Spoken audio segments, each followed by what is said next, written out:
that please note that this meeting is being recorded and will be published online for public viewing afterwards. David, can I ask you to start the recording, please? Yeah, thank you. Thank you, Chair.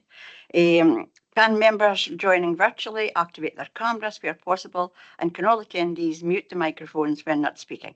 Can those in attendance in the council chamber please use the desktop microphones and speak directly into them?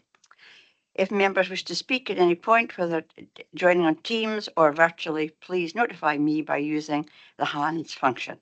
And if any members lose connection or have a technical problem, our committee officer, David Mitchell, this is David's first shorty, so please everybody be nice to him there. Welcome, David.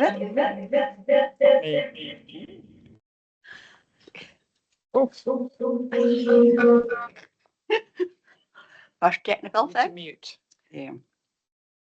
Bear with. I tend to, well, initially we'll take a comfort break. We'll see how we're all going. David, can you take the sediment, please?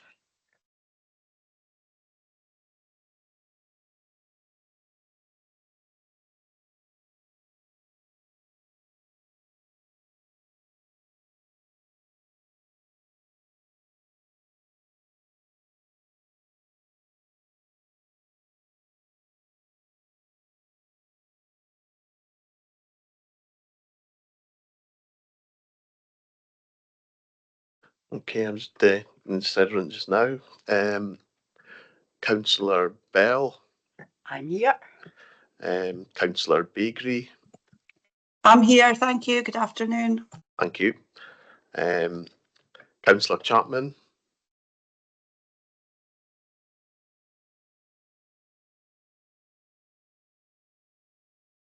Okay. Councillor Forsyth. Present. Thank you. Councillor Buchan. Alan Present. Buchan. Thank you. Present. Aberdeen City Councillor Allard. I'm here right up to 2:30 because Aberdeenshire Council have booked a meeting for me at 2:30 in Committee Room 1, so I'll have to leave you.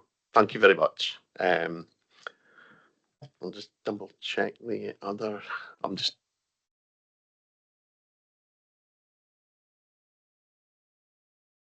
Councillor Crockett. Okay. Sorry, Councillor Davidson. Okay, and Councillor Fairfull.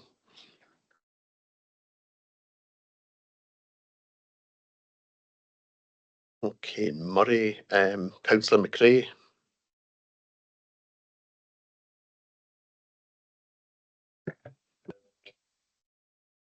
Councillor McRae.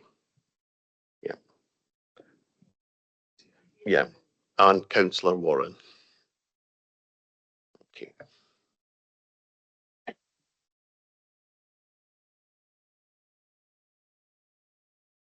Do we have any apologies, David?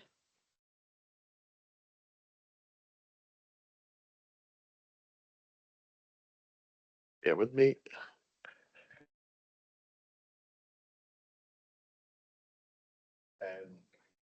Apologies. Sorry, just contrary to what I said before. Councillor Crockett, Councillors Davidson, Councillor Fairfull, they submitted apologies previously, so apologies for that. And that's the only folk for the councillors. So that's apologies there. Okay. Do we have any other apologies? Yeah, yes, we do. Other apologies. Graham Day, MSP, Seamus Logan, MSP, Alan Thorpe, Opportunity North East, Alan Wood, Director of Infrastructure Services, Aberdeenshire Council.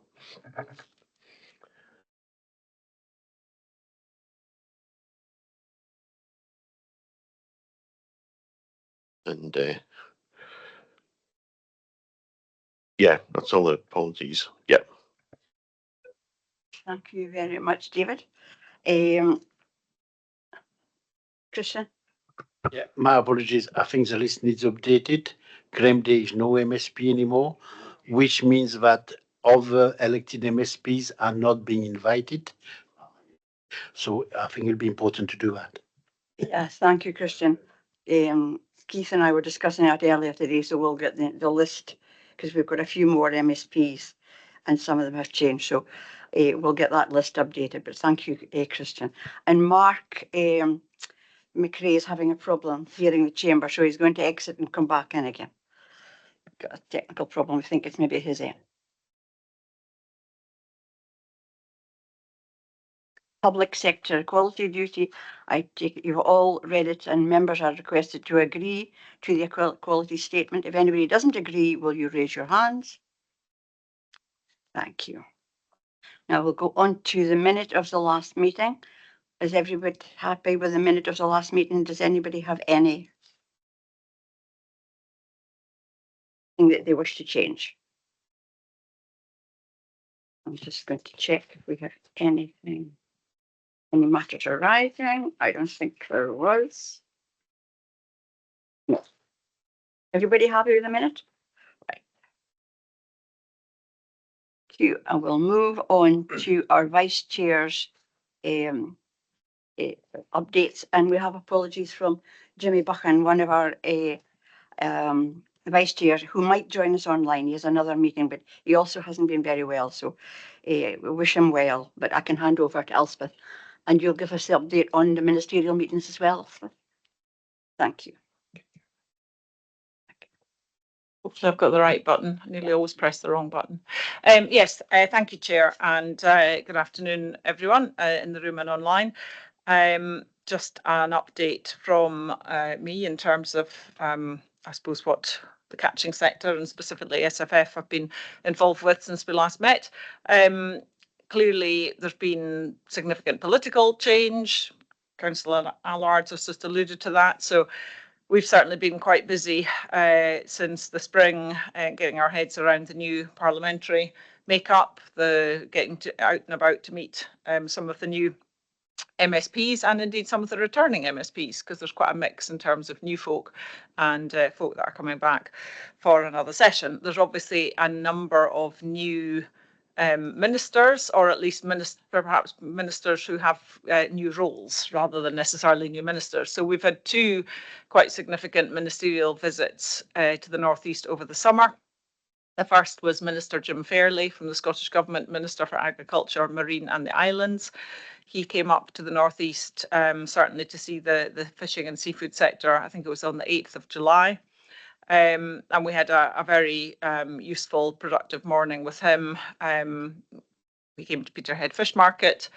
We had a vessel tour in the harbour, and one of the new pelagic vessels, in fact. And then we had a roundtable meeting in PPA building.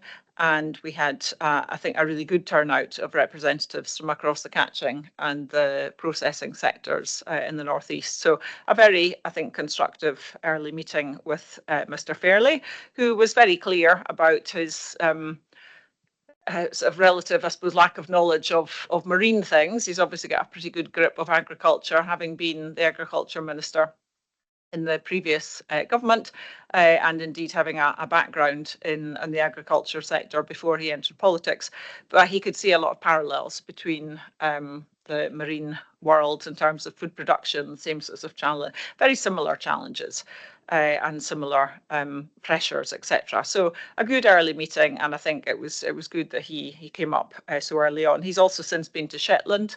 He was there maybe last week or the week before, and I think this week I believe he's either been to or is currently still in the Western Isles. So he's certainly used the summer to get out and about. The other ministerial visit we had was just earlier this month, where we had Stephen Morgan MP visit. He's the new, relatively new minister in DEFRA, who was leading on fisheries and marine matters. Obviously, there's been I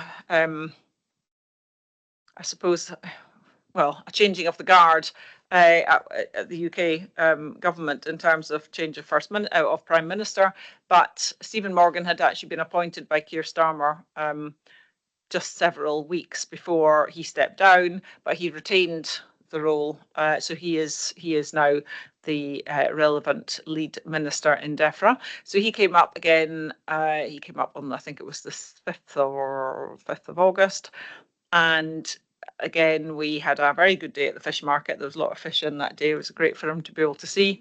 Again, a visit to a pelagic vessel. The Northeast is one of the very few places in the country that you can come and see vessels of that nature and scale.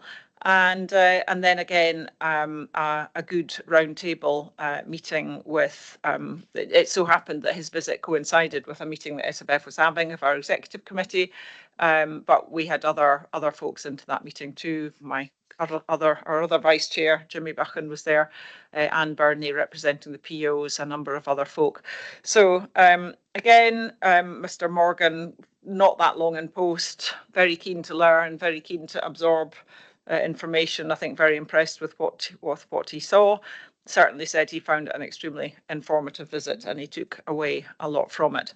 So I think that's helpful that both these new ministers have been up, because obviously we're approaching a pretty critical point in the cycle in terms of the negotiations that will start fairly soon. In the pelagic sense, they'll be starting in September, but for the other formulations probably into October. But these will be really important negotiations at an international level to set the fishing opportunities for 2027. And I think we impressed upon both of them the importance of both governments working together and working collaboratively on these negotiations. Obviously, in the international field, the UK government takes the lead, but the Scottish government and Scottish government officials are always very closely involved, and we certainly hope that that will continue to be the case. There's also been quite a few changes at officials level, so I think we're all mindful of that in the catching sector, that for these negotiations coming up, we've got some new ministers and some new faces in the officials teams. So very important that they're focused on making sure that they have a good understanding of what the industry is needing in terms of catching opportunities for the year ahead.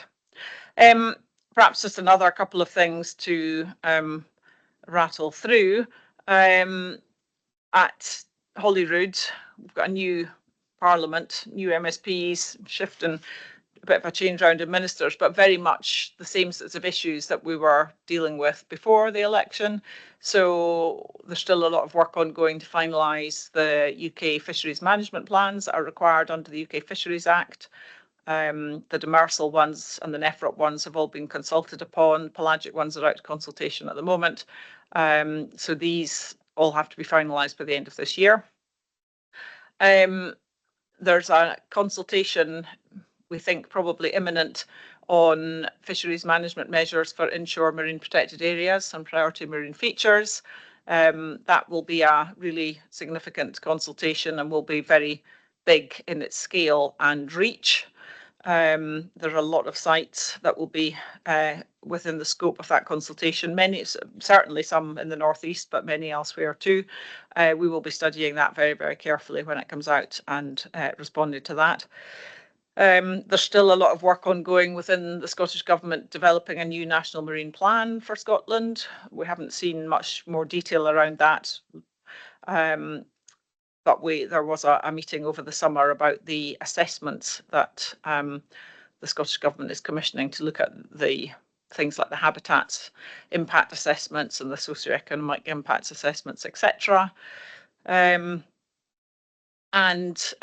also we continue to make the case for fishing around the expansion of offshore wind. Many of you will have seen or heard the 2 further sites in the Moray Firth securing consent over the last few weeks. So certainly the Federation's position on that is pretty clear in terms of, the impacts on the fishing industry are still not properly understood and are certainly not being addressed. So in terms of just a couple of other things, perhaps more in the sort of wider UK context, but relevant, just following on from offshore wind, we've got a lot of work ongoing that's actually been commissioned by the UK government, the Scottish government and the Welsh government about developing a strategic spatial energy plan for Great Britain. That is expected to emerge at some point later this year, I think. And again, we've been working closely, following that closely, working with it as much as we can, again, trying to make sure that we are able to represent fishing industry's concerns about anything that would be in the sea. And the other thing, Councillor Bell might touch on this too, there's work going on in Westminster through the all-party parliamentary group, developing a national fishing action plan. Personally, I've got some difficulties to resolve in my own head about how something done at Westminster can be national when there's such a big devolved element to it in relation to fishing. But that's due to be launched, I think, sort of early September. So we should see that in the next few weeks. Just perhaps one more thing to touch on. Again, you may have heard or seen certainly the Federation talking about some concerns we have about where fishing might get a bit inadvertently caught up in the next round of negotiations between the UK and the EU about the relationship, the wider political relationship, specifically around the SPS agreement. We all recognise and understand why the SPS agreement will certainly ease the path for agri-food products and indeed seafood products to move across borders in both directions, but we are keen to ensure that that does not inadvertently trap us up into any fisheries management issues, because there's a real risk that because the UK appears to have committed to what's called dynamically align with EU rules, that we won't necessarily have a great deal of control as to where that might go in future. So we've been making quite strong representations to the UK government about that. Obviously, the summit that was due to happen between the two parties was due to be on the 22nd of July. When Keir Starmer stepped down, that was postponed, and we don't yet have a new date, but we understand that the ambition is still there to move this on quite quickly. So that's the sort of, I suppose, the political landscape that we're moving around in over the last few weeks and months. But, you know, I think day to day, obviously, the fleet continues to be impacted by the high price of fuel. That's a pressure that all sectors really are feeling, but certainly it's a huge impact on us. I think we are fortunate that fish prices have remained good over the period. Had that not been the case, I think, you know, we could have been looking at a very different scenario, but I don't think anybody sees a great resolution to that situation any day soon. Dame Angela Eagle, when she was still DEFRA Minister in the Fisheries brief, she convened a UK-wide roundtable on this issue, and she was very, willing to listen to the issues around fuel prices that were being brought to her. But she was very clear that it was very much out of DEFRA's hands in terms of being able to do anything about it. This was really a matter Treasury was having to look at across the piece for the whole country and for every sector. So there was no prospect of any relief on that front. And, you know, we look ahead to 2027. As I say, we're getting into now what will be the very busy spell of international negotiations, and the absolute key priority for those of us here will be making sure we get the best fishing opportunities for the Scottish fleet, because without any fish to catch, we are nothing. So that's our key priority over the weeks ahead. Thank you. Thank you, Elspeth. Has anybody got any questions for Elspeth? Because that's a very full and comprehensive. Like you, Elspeth, there's a couple of things there on the strategy for the energy plan. I certainly would very much hope that the industry would be heavily involved in that, but I think maybe if there's anything we can do as a partnership by writing and trying to make sure that the industry is, because it has to be. Sorry, Elspeth. It's been a very odd process, I have to say. It's involved us dealing with an organisation that certainly I hadn't come across until really sort of Christmas last year. I think they're actually quite a new entity in and of themselves, called NESO, the National Energy Supply Operator, or organisation. I'm not sure what the O is. But it's been really quite a difficult process to engage with. There's been a lot of very technical discussion, a lot of very short time limited consultation on a lot of very complex technical documentation. And of course, it's looking across everything, terrestrial, marine, all sorts of energy sources. So it hasn't been a joyous process, shall I say.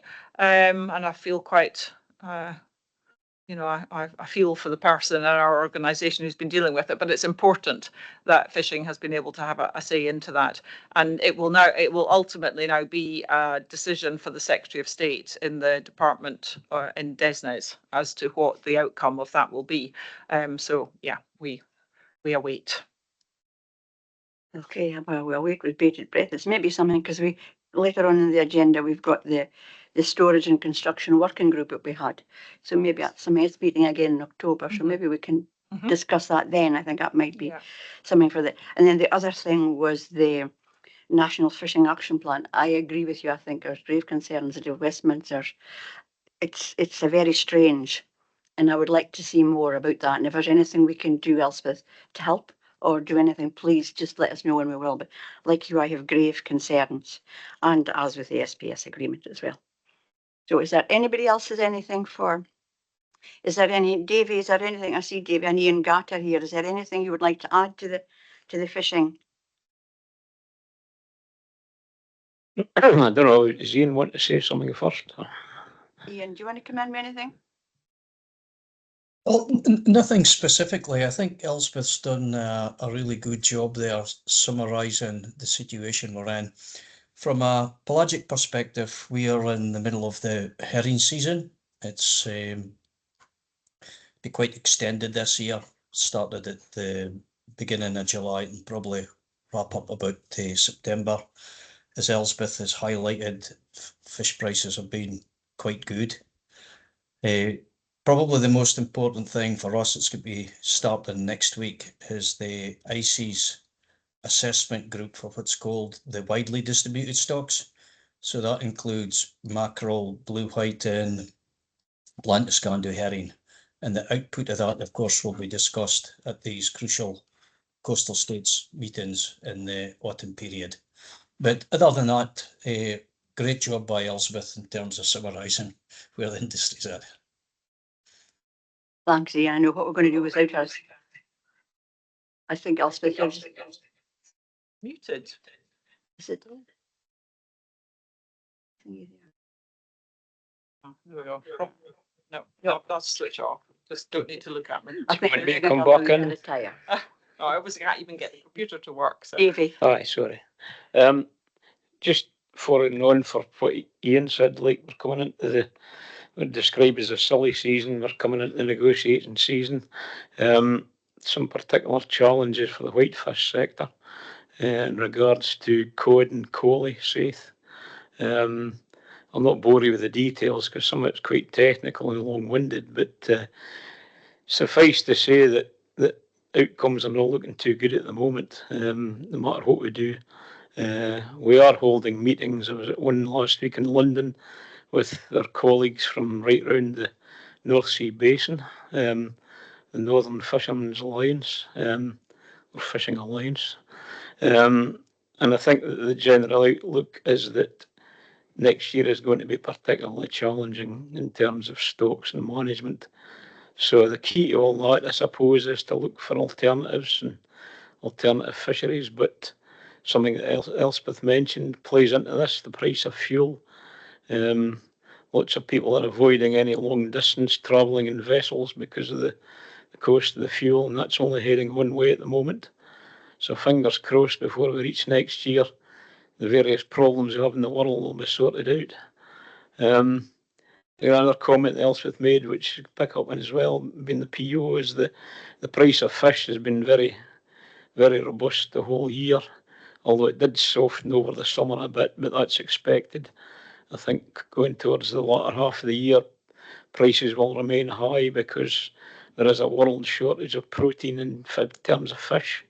The Europeans are, very keen to buy our fish at the moment because they don't have any real alternatives. And there's no real prospect to that either, because not only our quotas are looking like they're going to be cut, but the ones in the Barents Sea and other places are going to be cut as well. So that's the story from us anyway. So thanks. Thank you, Davy. Is there any questions at all about the fishing and the catching sector? Okay, thank you. Well, Jimmy's not here, but I see David Leaper, you're here. Is there anything you'd like to say on the processing side?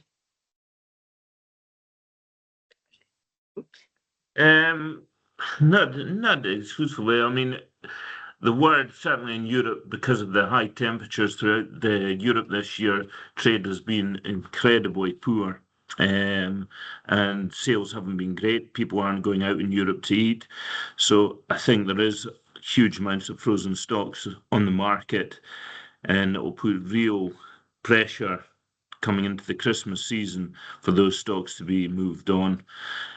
Just touching on Elspeth's point about the continuous wind development, certainly in the Moray Firth, I do feel industry should be getting compensated, not just only at sea, but also the processing sector, because there's significant impacts on the processing sector as well. Obviously, we've got our own vessels and processing, so it will certainly affect our business on the scallop and prawn front with that wind turbines going in the Moray Firth. But it's almost as if they are targeting fishing grounds now, and it really has to be addressed. I mean, before they're building wind turbines on places like the Scallop Bank, the Montrose Bank, and all these places, it is putting huge pressure on some of our species that we work. Apart from that, not a huge amount to add regarding the processing sector. I think prices have been good simply because of the lack of fish, more than to do with actually how strong business is. I think it's purely the lack of raw material has kept prices firm. But I do worry coming into the third quarter whether prices will hold up and trade picks up in the continent. That's really it, Anne. Thank you, David, and thank you for coming in at short notice. It's good to hear from the processing sector. Well, if there are no questions for anybody, I'm going to move on now to our presentation by Cara Bryden. Thank you, Cara, for coming. I'm really looking forward to seeing this presentation. Keith and I did see a bit at the show, and it's very interesting. So I'll hand over to you now, Cara. Thank you so much. Thank you, and hello everybody. Thanks so much for listening. Keith, you were going to drive, or somebody's going to drive the slides for me. Is that okay? I'll just start. So I'm, Cara from Fisheries, Innovation and Sustainability. We're a charity that bring folk from around the supply chain together on pre-competitive innovation projects that give, we will hope, practical solutions for seafood businesses. And I'm just going to talk to you about one of them today. Oh, here we go. We've got a slide. Hopefully this, because I've got a little video to show you. That's what I was hoping to do. Wait till that's come up. And if you could see the slide, you'd see a picture of my board. I have a board of trustees. There you go. Thank you very much. From the people that you see there on the board, they direct our work. And I see our job as really being helping the fishing industry and the seafood industry prepare for changes. I always say I'm here to help you prepare for the things that are coming over the hill towards you.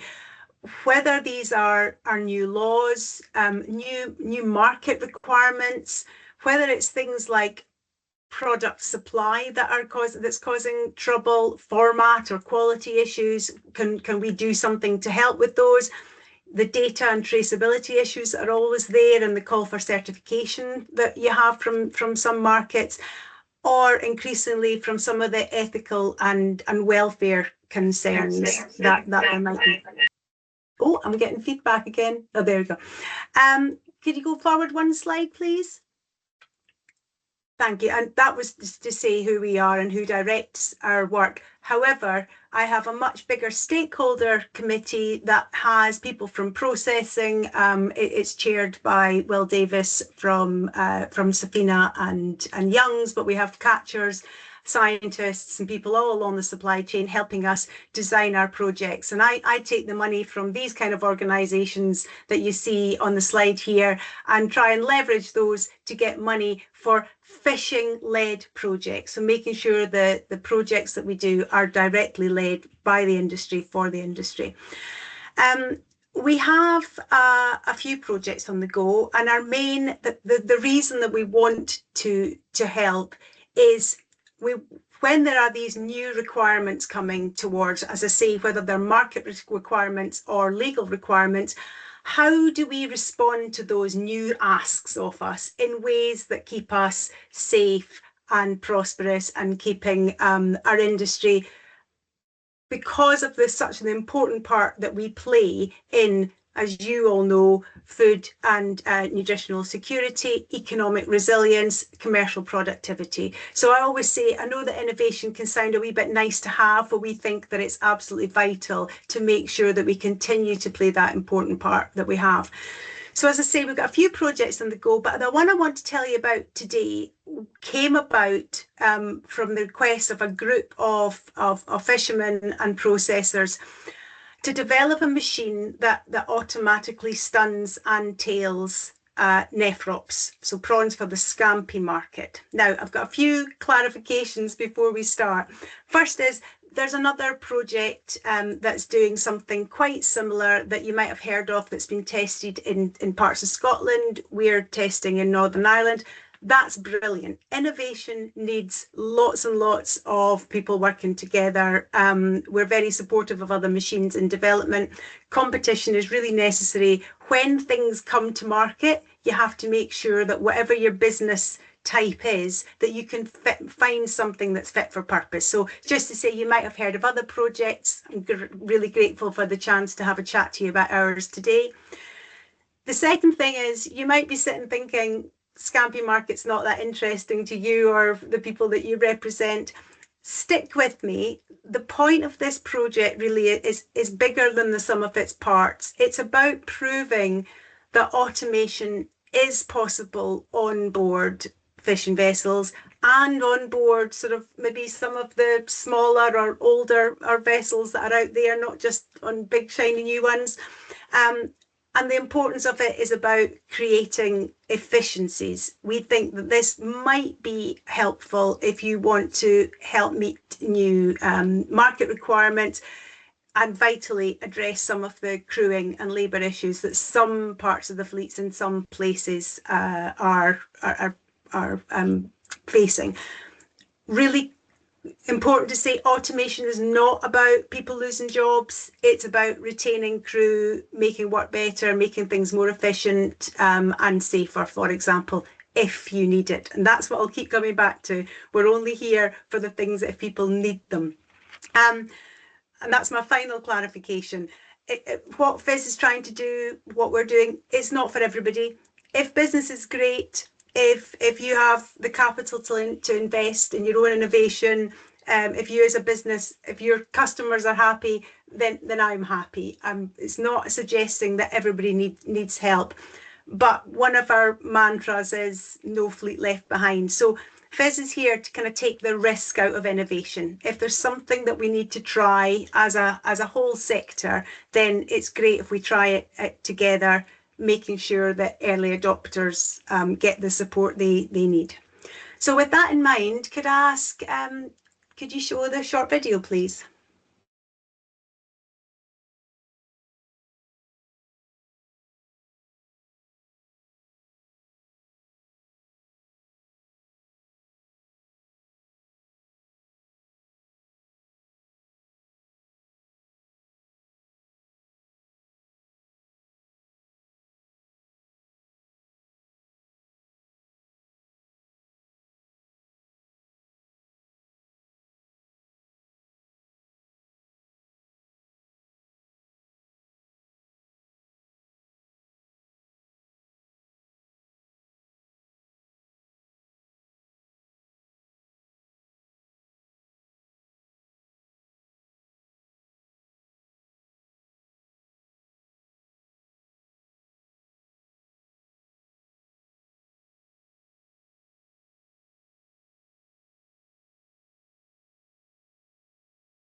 Okay.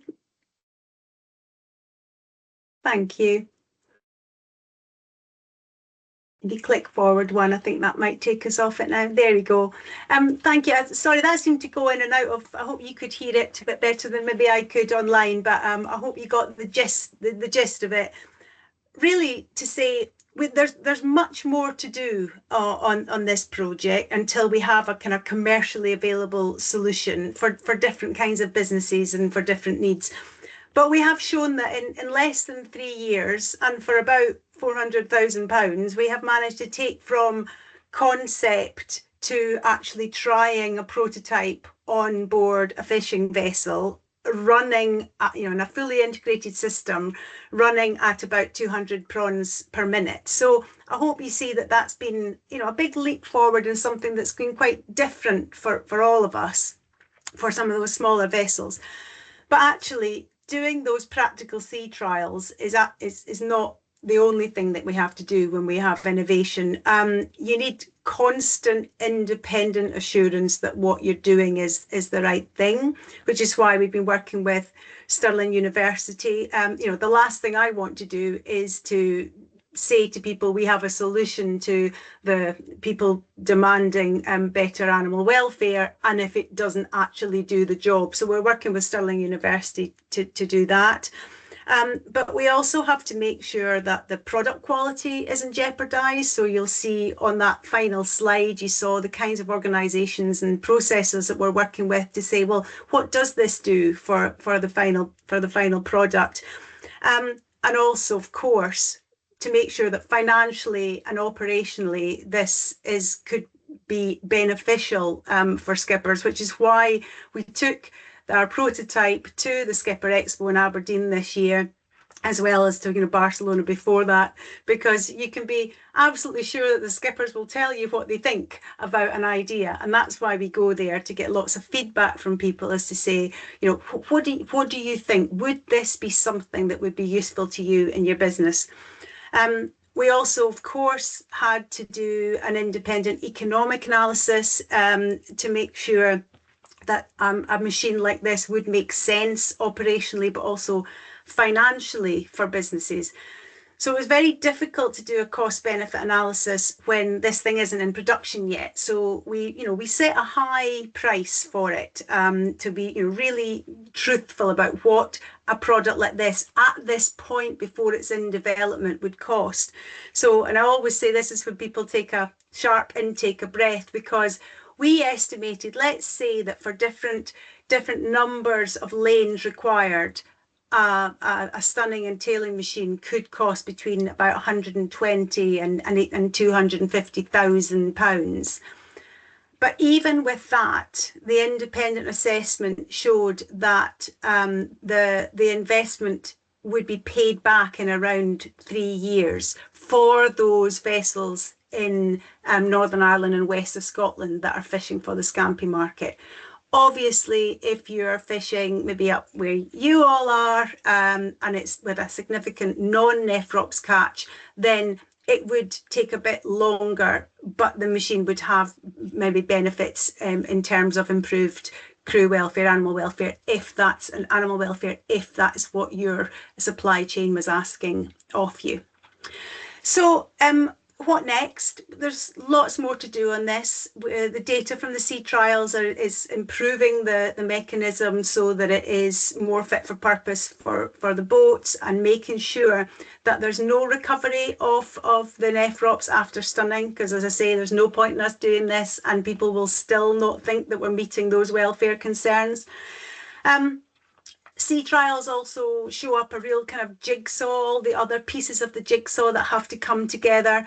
For example, automation always works better if you've got that selectivity piece. And on selectivity, that's where you get into all the issues about gear trials, that threshold of proof that you have to show to government to say, look, this is a solution developed by industry and we think this might work. It takes time for gear solutions to be permitted in regulation. So the last thing you want to do is to give fishers access to solutions, but government's not caught up with it, up with it yet. So there's lots of pieces of the jigsaw before we can solve the problem. Not just technology, it's regulatory, and it's financial, and of course comes back to money. Automation and industry-led innovation will always need funding and other kinds of business support. I know some people at the minute might say, oh gosh, 100, 200,000 pounds for a bit of equipment, that's too expensive, they'll never do it. Well, some fleets will need this solution to work with issues around crewing and others.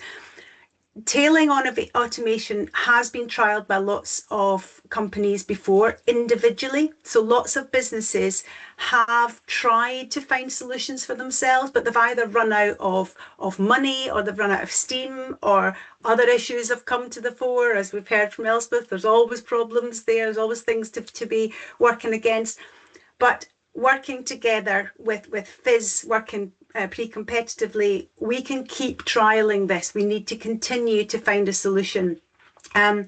We don't think it's responsible or acceptable for the fishing industry to have to find a solution to what is a pre-competitive problem. We need to all work together. So that's, we would very much hope, working with other businesses and governments to make sure that that we're doing the right thing.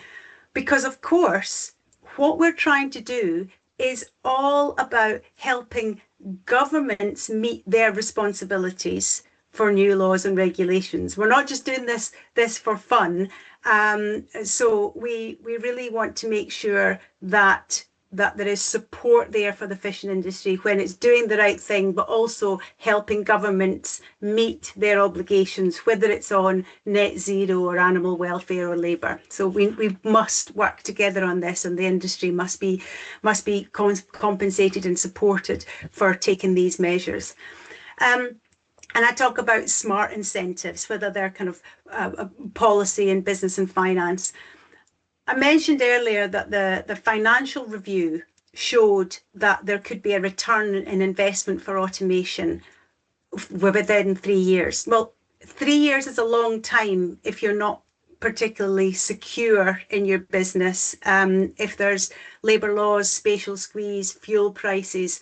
So there must be rewards to the fishing industry for making these big strides and improvements, and as I say, helping governments meet legal obligations on climate and everything else. I said before, so just as I finish off, these projects aren't just sort of nice to haves. They're about how we modernise the industry where we need it. Lots of our parts of our industry don't need this kind of support, but where we need it, we need that help to meet new regulations, new consumer requirements, new market requirements head on, in a way that will work for the businesses to keep them safe and competitive and prosperous. Because as everything that FIS does is because we believe that seafood, Scottish seafood, is vital for climate resilience, economic resilience, food and nutritional security. And some businesses need a bit more help maybe than others to be more efficient and to meet these new requirements. So thank you for listening, and I'm very happy to answer any questions. Thank you very much, Cara. Before I open for a question, I was going to ask you, because this is a very innovative thing you're doing, do you think there could be government funding or other sources of funding to help people put these on board their vessels?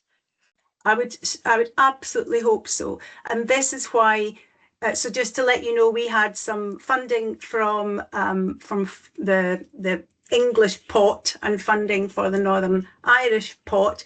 It's really difficult when you have to take, this is something that could help lots of us. And it's really frustrating, as I've said before, in many other fora, when you have quite a short period of time for something that is a big innovation piece. So we've had to end up, going to sea in the middle of winter to trial a new thing because we had to have solved the problem by the 31st of March. So funding to get the thing fit for purpose is one thing, but then absolutely the early adopters of pieces like this have to be supported, because it will be iterations. We'll have to make changes, so and make improvements. So I would absolutely hope that with FIS and taking on pieces of the economics work to show the business benefits of this innovation, that people would be supported in accessing the machinery if they need it.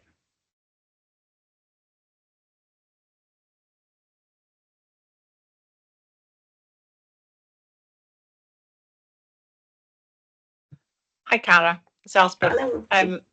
Thanks for that, Cara. And my question actually is unrelated to the prawn stunning and tailing machine, though it's really good to see its development, and it was good to see it at the show as well. But no, I've just wondered, because if you could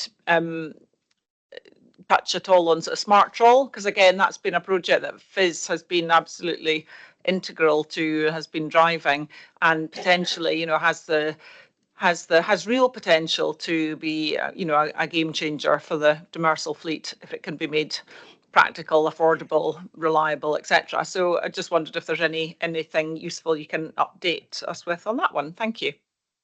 Thank you. Yeah, so smart trawl is something that has been worked on for a number of years, and it is an AI-aided fishing net. So the aim is that you can say to the gear through the computer, I only want to catch haddock of over a certain size, for example, and it excludes everything else. So we have developed this with Aberdeen University and Heriot-Watt University, and we're in, I think, what people term the kind of valley of death when you start to make these things. It has the team are amazing. We've had a lot of support from fishing industry to develop it, but we're at that point where we're having to do a lot of technical work to make sure that it absolutely can withstand everything that it holds up, that is thrown at it. It's just been out to sea in the Clyde, and we know that we need to improve it. So at this point, Heriot-Watt are working really hard on the bench to get it ready for more testing. So while, you know, everyone is really frustrated, I'm frustrated, this is a learning curve. When you take something from a concept right through to something we can put on a vessel, it takes a long time, and we do it on kind of year-to-year fundings and things like that. So please stick with us. What we see is there's nothing else out there that is similar to this, but just maintaining finance and getting the funding and getting the people to do this. The number of times that you get given, and I'm not going to suggest this has been the case for smart trawl because that would give away so, but you know, people give you a little bit of money to do something, and then they say, "Oh, can't give you any more. Have you not done it yet?" Some people it takes a long time for these things. So I'll be really excited to have Paul Fernandez and his team tell you much more about smart trawl in the coming year. So we're not there yet, but we're not giving up.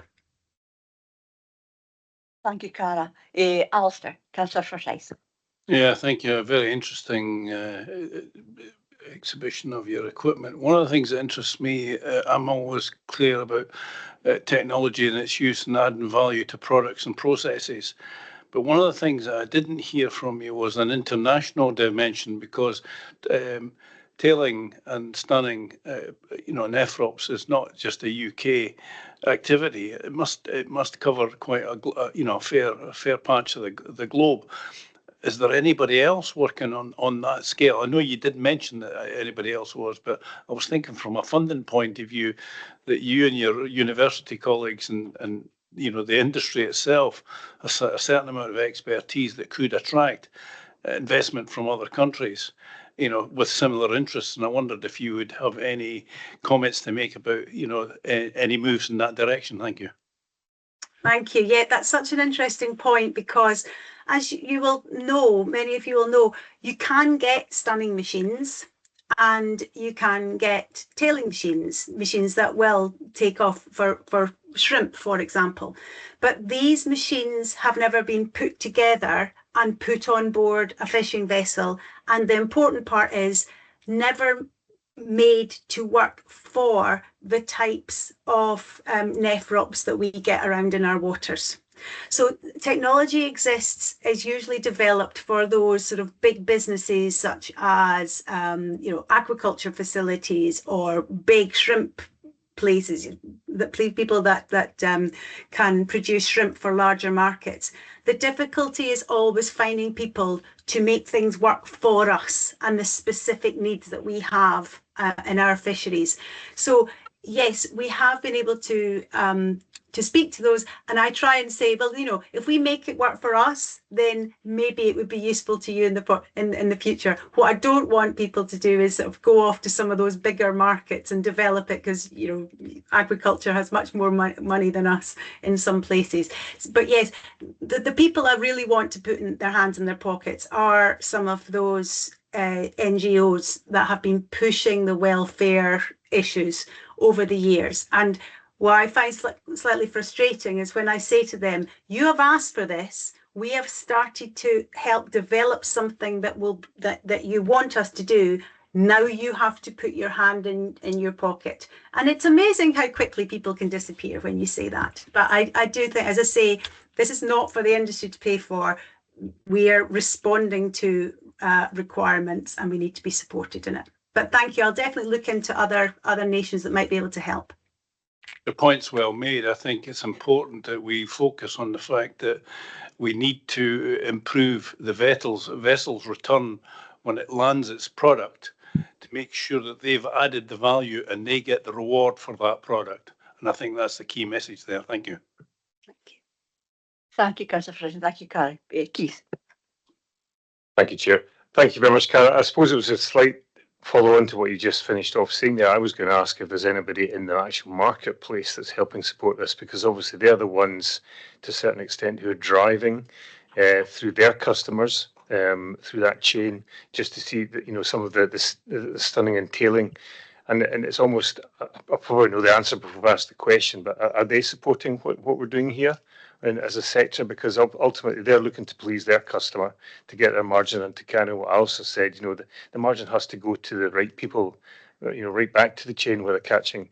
I just wondered if there's any support from that point of view. Absolutely. We wouldn't have been able to do it without them. So we have, when I said it's been around £400,000 we've spent on this, only half of that came from government funding, and the other half was from the industry partners themselves. So when I say that is that's from Associated Seafood and through to Sainsbury's and Marks and Spencer's and others, because it's quite difficult to get funding for these sort of things, and they have been so supportive, and we couldn't do it without them. Thanks, Cara. Thank you, Cara. If there are no other questions for Cara, thank you, Cara. I know you have to leave us now, but we'll look forward to having you back again to give us an update on the maybe next year, beginning of the year. That would be really good. Thank you very much. Okay, thanks, Cara. Now we're going to move on to item 6A, and that is the cluster organisation, and that's with Stephen. Stephen, can you join us now, please? Thank you.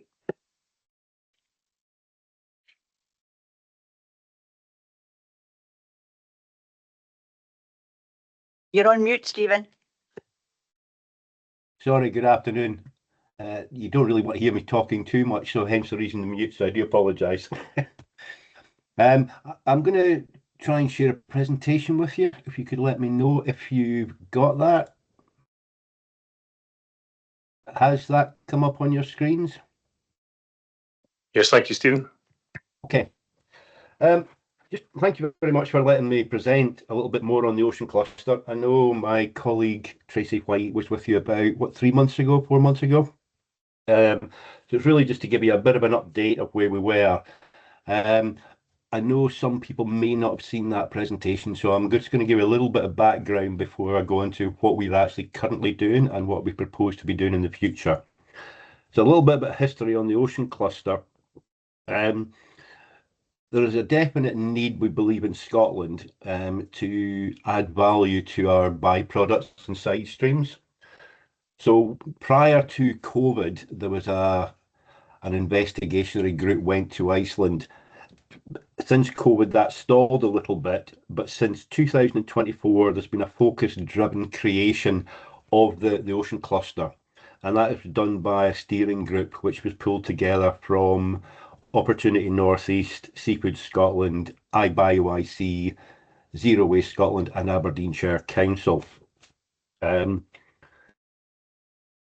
me 1 second. So what we are trying to do as an organisation is looking at helping the transformation of Scotland's seafood industry. Our vision is to transform the Scottish blue economy by unlocking full value of seafood byproducts and position Scotland as a world leader within that. And through that whole idea is to build competitive innovation and driven networks to get those economic things working. The purpose that we have is to maximise the economy of underutilised seafood products in the region, and also addressing one of the main problems we have, which is fragmentation within our seafood sector, linking into biotechnology. And our mission is to increase the value of utilised seafood byproducts, therefore increasing the profitability and the resilience of our seafood sector, which will then help strengthen our coastal communities and the servicing industries to that. So why do we believe Scotland could be good at that? Our advantage here in Scotland is strategically we have our coastal geography and marine capabilities are pretty well superb. We've got an established fishery and aquacultural processing businesses throughout the region, throughout Scotland. We host one of the largest seafood whitefish ports in Europe, out of Peterhead, which has a diverse range of species, which is an advantage and also a challenge at the same time because of the diverse amount of products we have. I think it's about 62 species we deal with in Scotland at present, compared to maybe other nations, if you take Iceland, where predominantly it's just one in terms of cod. We have within Scotland a very strong academic and R&D ecosystem, although it is a bit diverse in terms of geography, in terms of the Aberdeens and the Central Belt. We've got a supportive environmental and blue economy policies, and we do have existing supply chains for our seafood products, but more so in terms of the finished products that you and I would commonly eat, as opposed to maybe our byproducts. So the Scottish Ocean Cluster, our aim is to be a facilitator as a national value creation system and coordinate different organisations and parts of the sector that we have in terms of whether it's the seafood sector, biotechnology, academia, investments, and bring everybody together to unlock that high value of our seafood products or byproducts that we have. I think some of the key bits we look at is the creation of that blue economy industries.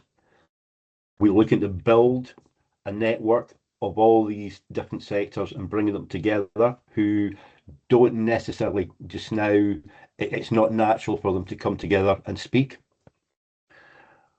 And I suppose one of the key aspects to us, and it's fundamental in everything else we look at, is we're always trying to look at how do we drive economic help and change to our fishing communities, because fundamentally the raw material is seafood, and that's where we want to drive everything from, but also make sure that helps develop the communities that are there, because you find, as you'll all be aware, the majority of our seafood sector is based around rural community areas, which don't necessarily have a lot of industry and economic growth going on within it.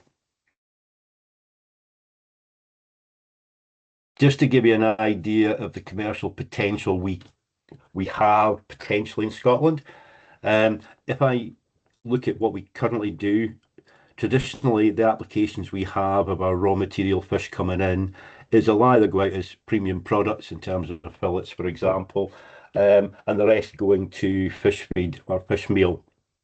If you take Iceland, which is a similar idea, that fish for one cod would be valued as about $12 per cod. With the potential applications that we have with raw materials in terms of going into marine supplements, medical products, cosmetics, agricultural products, that can rise to $5,000 per cod.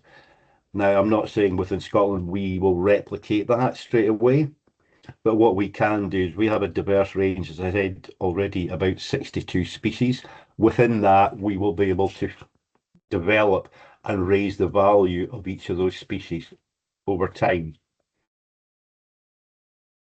What I'm sharing with you now is information that's been gleaned from reports from around the world, showing that the high growth markets of seafood globally in terms of the byproduct market.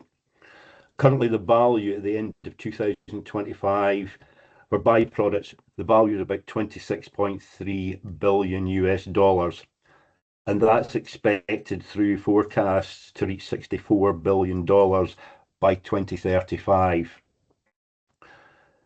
Globally, that works out about between 250 and 650 US dollars per ton for the raw material byproduct before it's converted. Globally, the byproduct represents between 30 and 40% of the seafood biomass, but that 10% of it, it only equals 10% of the value of the overall seafood market. So forecasts are that by 2035, that value of the byproduct of the total seafood market or biomass will be between 20 and 30%, which means the raw material itself, byproduct raw material, will raise from a value of £1,083 per tonne, which is quite dramatic over a 10-year period. The graph you're seeing, or the diagram on the right-hand side, is to give you an idea. At the moment in Scotland, our raw material, in terms of what the value of the byproduct is roughly about £130 per tonne. Within other nations, that's raising up to, from industrial materials, between £150 and £600 per tonne, rising up through the different applications it could go into in terms of agricultural, biomass, chemicals, and the panacea would be advanced biotech products, which can get anywhere between £20,000 and £100,000 per tonne. The importance for Scotland at the moment is we're on £130 per tonne. If we don't engage and start to put in an infrastructure that actually starts to look at how do we develop and add value to these byproducts, we're going to be left behind within the world market. So that just gives you a little bit about history of why we started and what the potentials are for Scotland. So since Tracy did the last presentation to you, what have we actually been up to give you an update? So we've completed what our business plan will be ongoing for the next 3 to 5 years. We've been successful in gaining funding for a second full-time employee, which is the engagement manager, who is myself. I've transitioned from working in Opportunity Northeast as the Seafood Transformation Project Manager, which most of you will have known in that old role. I joined the cluster in June of this year to help pick up and help Tracy to develop the cluster itself. Just on that, I left the steering group as a one Opportunity Northeast representative, but Alan Thorpe, who's the Director of Food and Drink, has now joined the steering group, so we've got that continuity within the steering group. We've completed a Scottish byproduct volumes report this year, which is vital for us in terms of knowing what raw materials we actually have, what volumes we have, and also which areas within Scotland they are coming from. Without that, it would be very difficult for us to put together a planned and coordinated use of a raw material. So we have that as an IP of information that we have, which will be updated on an annual basis. We finalised our roadmap of what we intend to do over the next 3 years. We've developed our operations plan and how we're actually going to make that happen. We've had engagement with stakeholders, whether that's in terms of face-to-face meetings, whether that's been team calls or going out and having events. We've compiled a projects pipeline register, which we are able then to look at the potential projects that are available, so that we can score those and actually pick on the ones that are worth focusing on and things we can deliver on in a relatively quick period of time for Scotland. And we've been planning future events.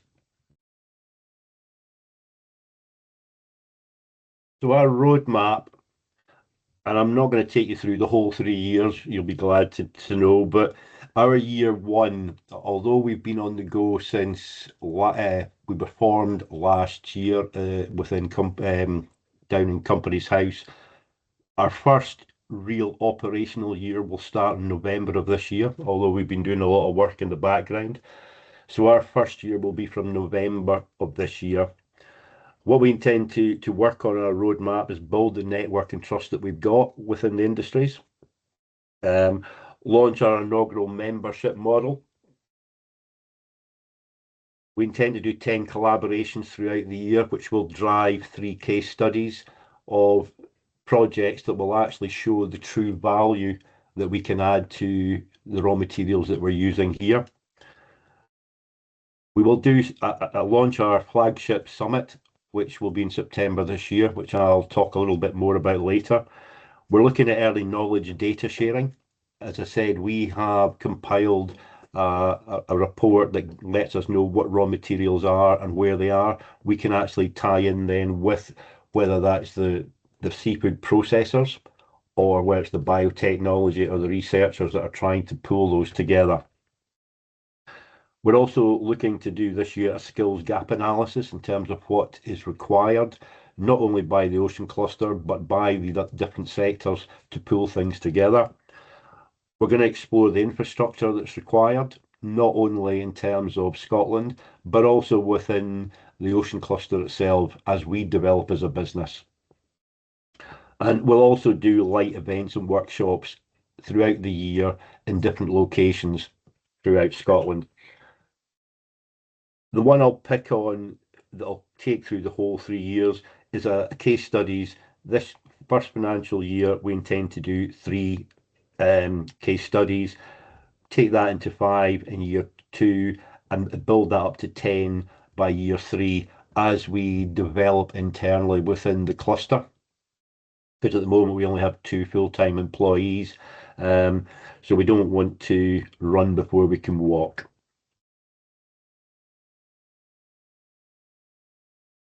Operationally, we have 8 pillars that will help deliver this. Key one to us is matchmaking and partnership brokerage. We're also looking at the data that we have, funding access support, technical commercialization support, looking at skills capability development. A key one will also be policy and regulatory convening, sector advocacy, and sharing infrastructure enablement. That will then help us drive all 3 years of our scaled model.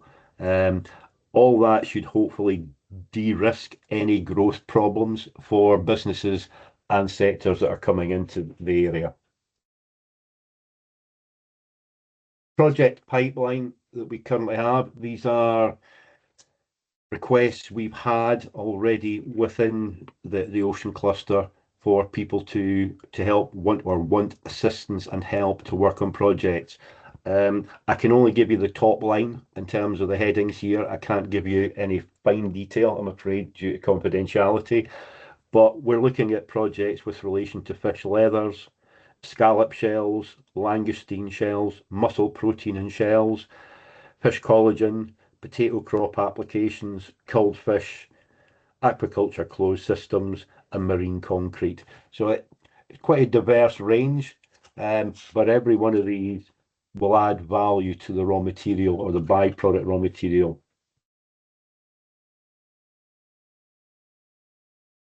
In terms of our stakeholder engagement, we this year have 3 main events. The first one we held was on the 30th of July in Fraserburgh at Fraserburgh Harbour. It was a drop-in event over the day because we appreciate the industry itself. It's difficult for people to come away for a whole day or even a half day for a session. So it was a drop-in session. We had 7 participants came in and had very constructive meetings in terms of how do we help drive things forward. Our next one will be on the 9th of September, which is a Scottish Ocean Cluster Summit in Glasgow. This has taken us a little bit by surprise.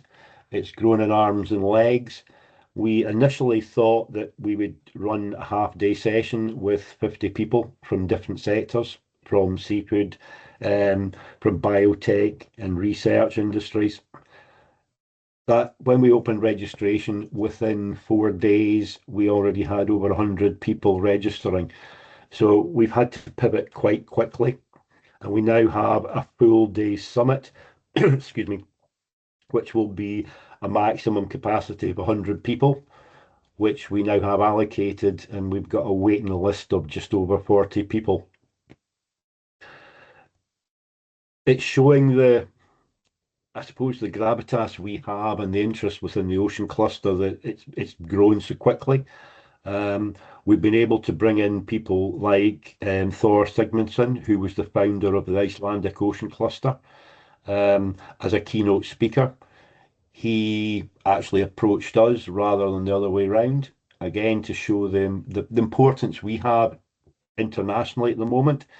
There'll be 2 panels throughout the day, which will have people from industry, biotech, research, academia, investors, and regulatory people on them, and they will be chaired by Melanie Sigg, who's the chair of FIS. And again, it's all about how do we get people in the room from different sectors who have a common goal, but maybe don't know how to connect with people. Throughout the day, we'll also have flash presentations where people will have a 2-minute either stand up and present or just stand up and speak with who they are, what the challenges they are currently facing, and also what potential opportunities there might be. That way we can start to get people working together in a network to fully utilise or grow that potential, realise that potential for the value-added products that we can get from byproducts. There'll also be a special announcement at our summit. That announcement will be to name the new chair of the Scottish Ocean Cluster. I'm afraid I can't give that name out because we're not going to do that until the summit. But the person who's taking up the chair role is very well respected and known within the fish sector and the business sector within Scotland. And that will bring a fantastic amount of hope from ours. It'll also help us focus as an ocean cluster and give us that gravitas that we require. On the 8th of October, we're also doing another event in Fort William where there'll be about 20 delegates. There'll be panel sessions and a round table discussion. And again, we are just about at full capacity, having open registration on that. And again, it will be people from different sectors.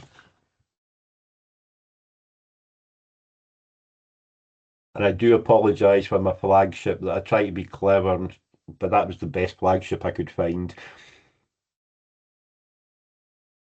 Other engagement that we're going to be doing this year, between the 20th and 24th of September, there is a major conference in Iceland, Icefish, which is 100% fish for profit.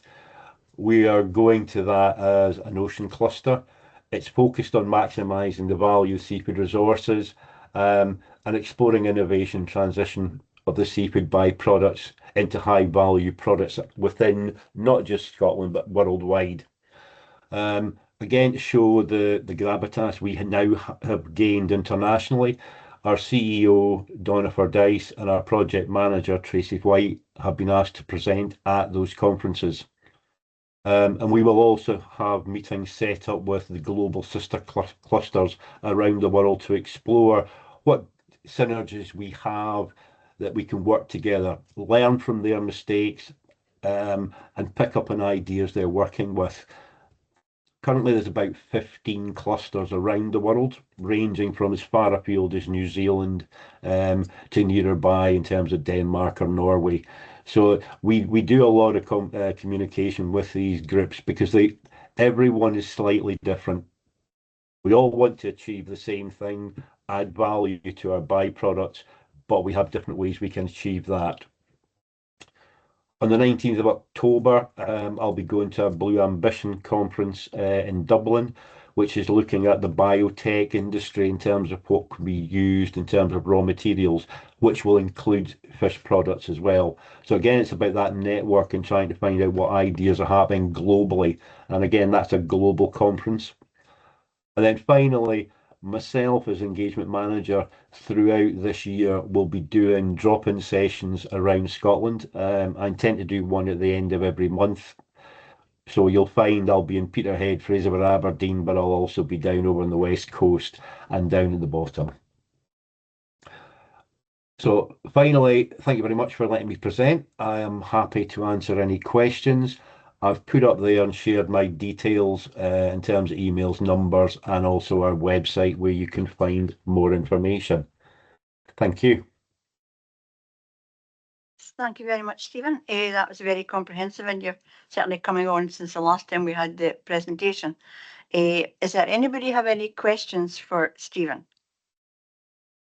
I have one, Stephen. Well, two actually. You know, are the industry engaging really well with you on this?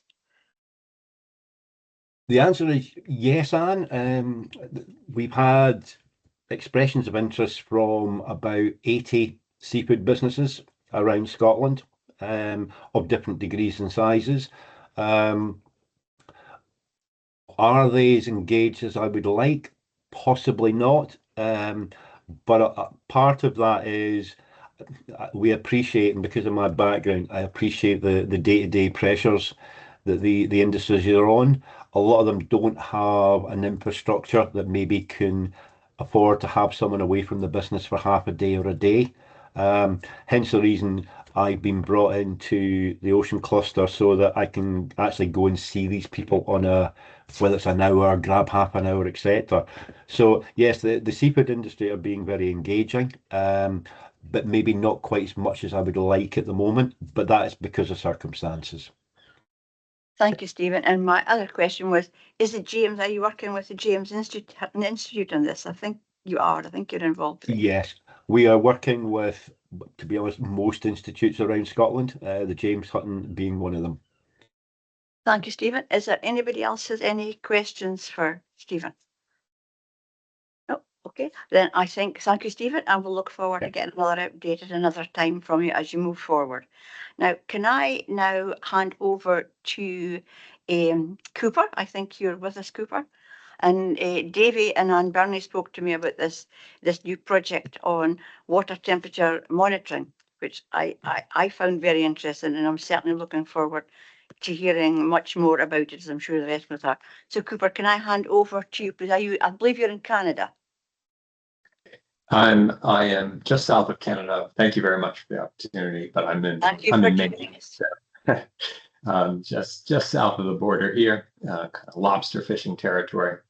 And so let me try and get my screen sharing up. I'm going to try and do a few different things here, sharing the presentation, but then also sharing some kind of data live that we are starting with. Can I get a thumbs up or somebody yell if this doesn't look right? So, okay. And so I am presenting on behalf of FBON, which is the Fishing Vessel Ocean Observing Network. And so we are an international and interdisciplinary consortium of, academia, research, private sector, NGOs working together to advance fishing vessel-based ocean observing. And we are an official network of the Global Ocean Observing System. And so I'm going to talk today both, broad background about FBON, how it works, and then some specifics about the project that we have in Scotland, Iceland, and the Faroes, which is, quote unquote, the North Atlantic arc. And so, that outline today, background, and then kind of diving into 3 categories of benefits of this type of data. First and foremost, for the fishing industry, and that'll be kind of the live data showing that, and then fishery science management, and then broader oceanographic data. What is that for? And then kind of starting to wrap up with, making the economic case for this type of data, and really interested to present to, this audience.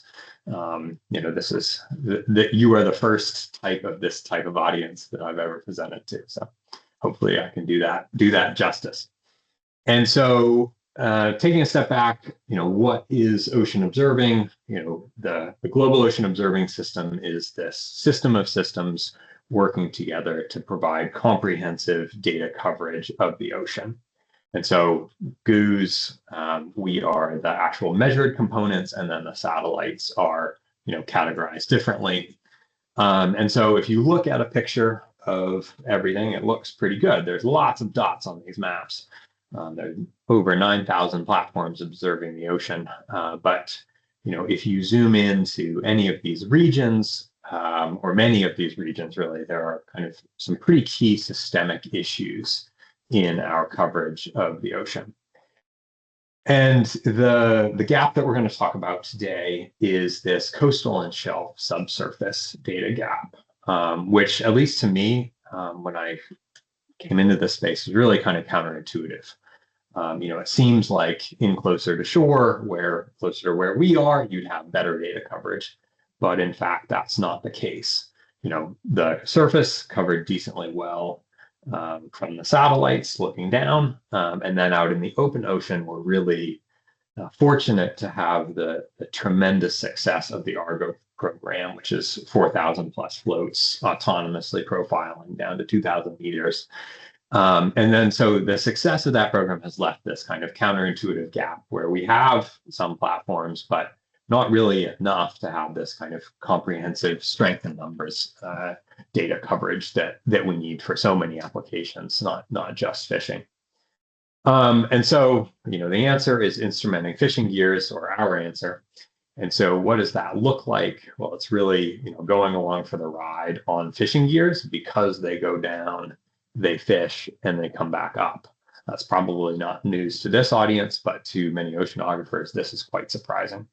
And so if you put the sensors on the gear, and then as soon as it comes up, it can relay automatically and then onto users. And so it doesn't interrupt the flow of fishing at all. Vessels can rotate crews. Everything just can happen fully automatically, which is, of course, essential to not get in the way. And so that's kind of the baseline concept for what fishing for data looks like. Here's a little bit more on the tech. And these are the sensors that we have in 6 or 7 boats in Scotland. But this is an example from Tanzania. So, we're doing this in a really interesting and diverse, range of fisheries and regions. And then that offloads to this deck unit. This is a picture of a trawler in Peterhead. And then this is one in the Bering Sea getting iced over. So, this is a really proven system, and it's been bashed around pretty effectively, and it's on hundreds of boats. So again, that durability is essential. And then actually here is now where I want to switch over to looking at the actual data. So all these examples that I'm going to show are from the Faroese research vessel. So this is open access. Everything else is, privacy is very important in this. So this is kind of the only example that we can show. And so this, you're seeing the different trawl tracks during this Greenland halibut survey, colored by, the temperature over there. So it's, it's a nice tool to evaluate, where you were fishing, the different, and browse around and look back at last year. So this is kind of what we started out with. And, these different views to give feedback to fishers. And then we have advanced that. And then, so this is a way to where vessels can share their data in a confidential way and see the data from other contributing vessels. So this is on a 10 nautical mile grid. So you can kind of see, what's everything in this region, and you can adjust by time. And then, of course, you can put icy stat areas up, and then, I'm not going to click on one of these, but you can see the evolution in those stat areas over time to get a sense of kind of how the water might be warming in the spring and summer and things like that. So it's a nice tool. And this is really in co-design with the fishing industry. And we get a lot of ideas. Maria with Hooked-Tone Group was the one who's been steering this a lot in this region, particularly with the icy zones and things like that. She's got a million ideas for us, which is pretty exciting. And then the next, and I will say that, we're not really imposing any usage of this with fishing industry, but the more folks have this and get familiar with it, the more boats, around the world are kind of developing, at 8 degrees, that's when the lobsters start moving around and they start eating. So, it's really interesting to see all the different ways that industry is using this data and getting smarter about how to use that. I have trouble clicking to the next one because of the, oh, no, just kidding. I wanted to go back here. And then this is actually the first time I'm going to show this, but we are now kind of taking that gridded picture one step further and putting a modeled ocean bottom temperature on here. And so these pluses and minuses are the difference between what this vessel has measured and what is predicted there for this region. And so you can go backwards and then go forwards a few days at a time. And this is something that's been requested, and we've gotten some feedback. This is just very early days of development. And this is a Copernicus product, but we are also looking to include like the UK Met AMM 15 model, which would be a much higher resolution, small scale ocean model in this region, and working with the UK Met and other folks to make sure that these data are included in these simulations and things like that. So that's something in the works. And then kind of the final slide while we're looking at live data is to zoom out and look at this whole network here. And so Scotland, Faroes, Iceland, and forming this kind of continuous picture. The fishing vessel profiles are in red. But what's really impactful about fishing vessel-based ocean obs is again, that ability to fill these data gaps where the Argo coverage is not. So Argo is in yellow here. And then we have a few gliders, which are, these green points here. These are both UK National Oceanography Center gliders. But, you can see there are not very many of them. We've got some over by Greenland too. And so this is just looking at the past since today in May. And so this is very exciting to me, the fact that, this network is able to be so decisively filling these data gaps. Right now across this is just 18 vessels, I believe. And in year 2, we're going to be doubling up or coming close to that and potentially reallocating some of that to, more parameters. But really welcome feedback from any and all of you on the way to do that and the way to proceed and balancing the needs from other stakeholders. So that's it from that. And I'm going to go back to slides here. Okay, so the placeholders. And so that's fishing industry benefits and tools that we feed back to fishing industry. But then taking that step further into the fishery science assessment and management realm, this is a picture of me in a past life fishing lobster here in Maine. And what really got me interested in this data perspective is the kind of booms and busts of fisheries and folks, just really not knowing what's going on, and the advice and the quotas really being, at a mismatch for what's happening through the water. And, I and even the fishery science community really attribute that to, not properly implementing ecosystem-based fisheries management, and that climate change is making these classic booms and busts swings, more severe and less predictable. And so, temperature data and other oceanographic data is kind of the key baseline to, better understanding what's happening. And that is, of course, affecting recruitment, growth, distribution, all of these kind of really important things in understanding what our stocks are doing. But right now, really most of what's going in is the assessment data and then catches. So we're missing a huge piece of the picture here. But this data on the East Coast has started going into some assessments, the American lobster stock assessment, as well as the black sea bass. And in all cases there, it's actually led to an increase in quota or tax because it's reducing that scientific uncertainty. So that's something that I would like to replicate in other regions and work with different folks, ICES, the industry, everybody to put forward a path to doing this. But I want to temper expectations. This is at least 10 years in the making on the East Coast. That world is not particularly fast moving, and everything needs to be really proven. So this is not something that would be happening next year. And then the next kind of stream of benefits is the more broadly oceanographic and weather forecasting benefits. And so, for example, if you open up Windy and look at the weather, the default weather model there is ECMWF. European Center for Medium Range Weather Forecasts. And that is a modeling outfit that we're working with to include this data, and so to improve their weather forecasts. And for weather, it's any time scale after 3 days, but particularly after a week. That's where ocean data becomes really, really important.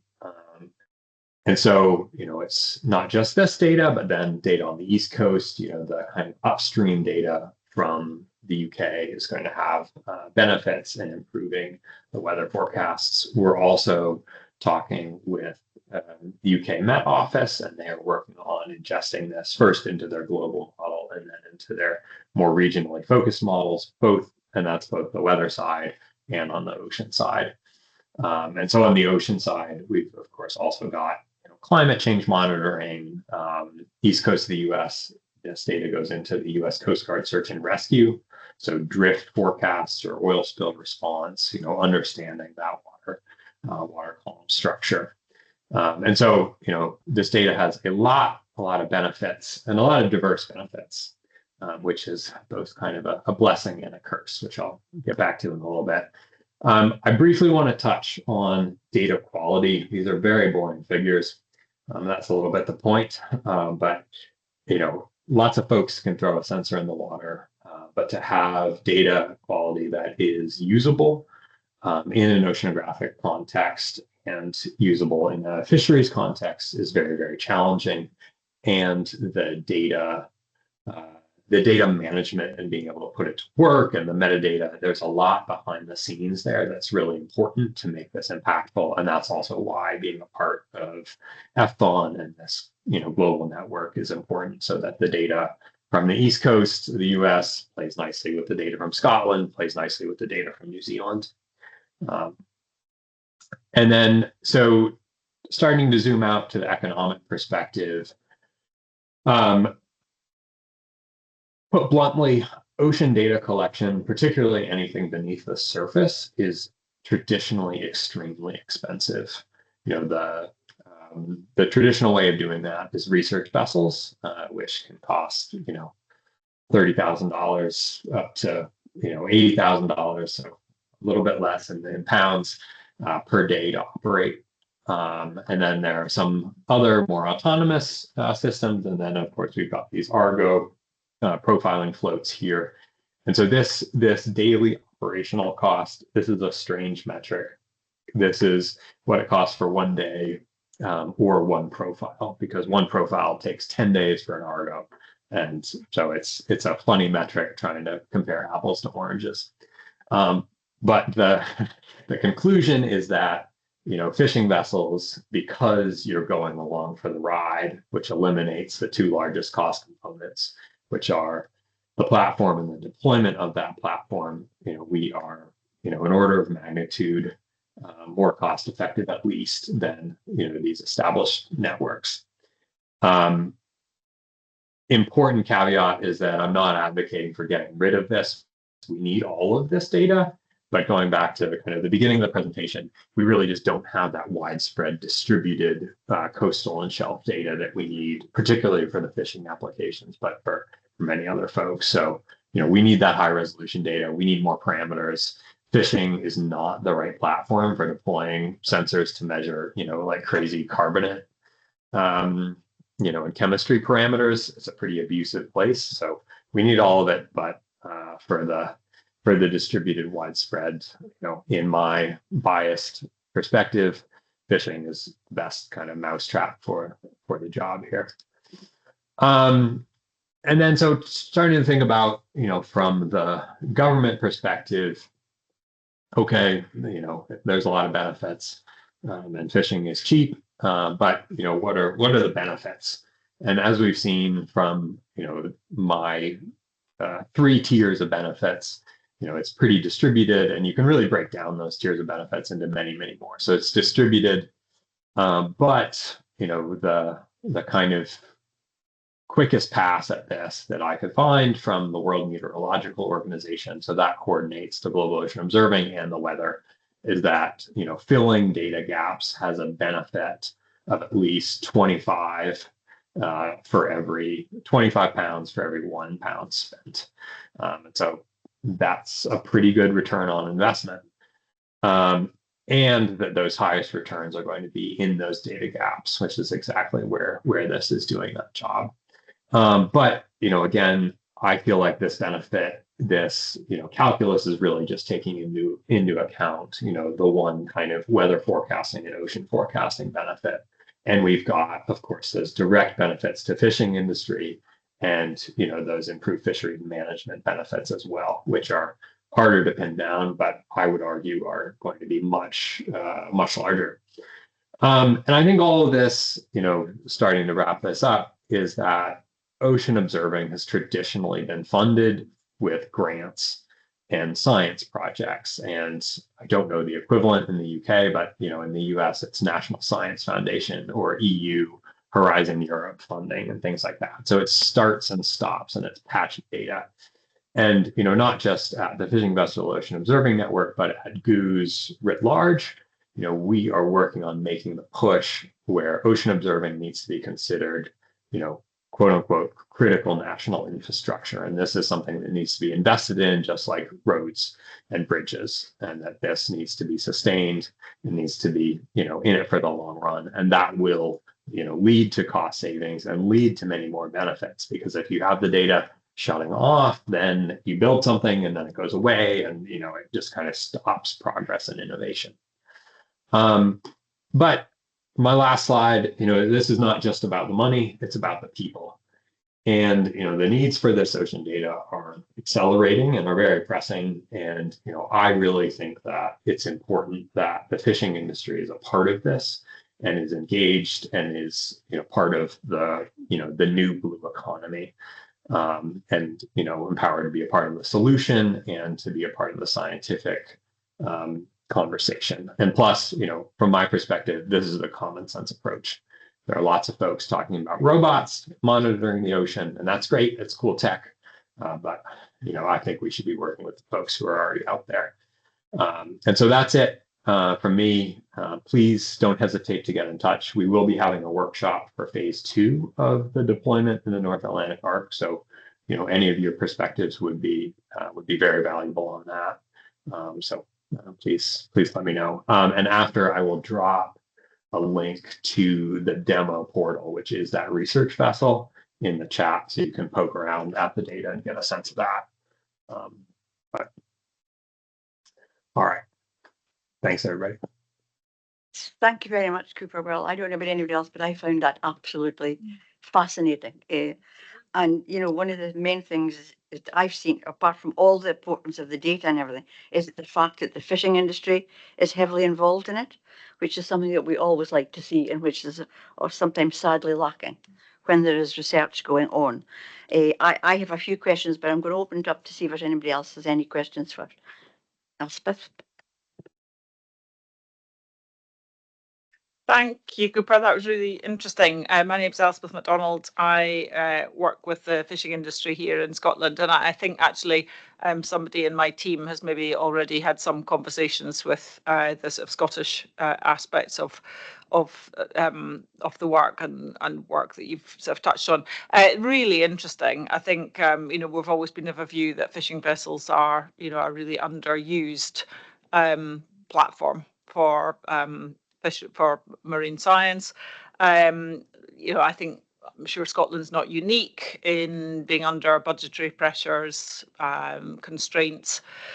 We see perhaps sort of what we would have considered traditional ocean observing, you know, becoming more constrained by cost, etc. And I think that slide you showed with the cost of different platforms was really interesting. I suppose the sort of real big challenges are things around the sort of calibration, validation of the data, how to then, you can collect a lot of data, but what you then do with it, having the sort of frameworks all agreed in place by, I suppose, you know, the august bodies that then would sort of draw management conclusions from data in terms of, you know, how it should be used. And I guess to, you know, it's, if I've picked you up correctly, it's primarily temperature that you're measuring at the moment. But do you see potential for sort of other parameters that you might be able to add to that in future? I know that when you start to get into sort of complex chemistry, it gets a bit more difficult. But you know, do you think there's opportunity there to add other parameters into the mix? Thank you. Thank you very much for your kind words. So yes, so there are several networks in the US and then in Italy that are doing dissolved oxygen, which, you know, another very important one for industry and for the biology. There are some new offerings for salinity in the works, and that's something that if the sensor is ready in time, I might like to add for year 2 on a subset of the vessels. We also have a small network on the East Coast, which is doing just weather data, so wind speed, you know, air temperature, humidity, things like that. And that, of course, you know, piping that directly to the UK Met and equivalent folks is very valuable. So we're very much of the mindset, you know, okay, you know, we can do a lot here with these platforms, but simultaneously, data quality and, you know, establishing trust in what we're doing is paramount.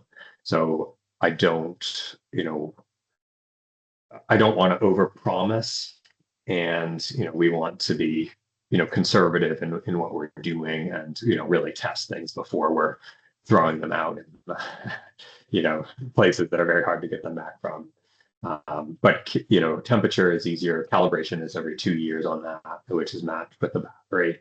And as you were mentioning, you know, the data processing, the data management, that's very important. And that's a lot of the work that we do behind the scenes, is to, you know, directly connect that to UK Met folks and things like that. So thank you. I also see David. Hand up. David? Yeah, thanks, Cooper. Myself and Cooper are constantly in contact about this. I've been deemed to be the sort of representative in Scotland for the practical side of this job.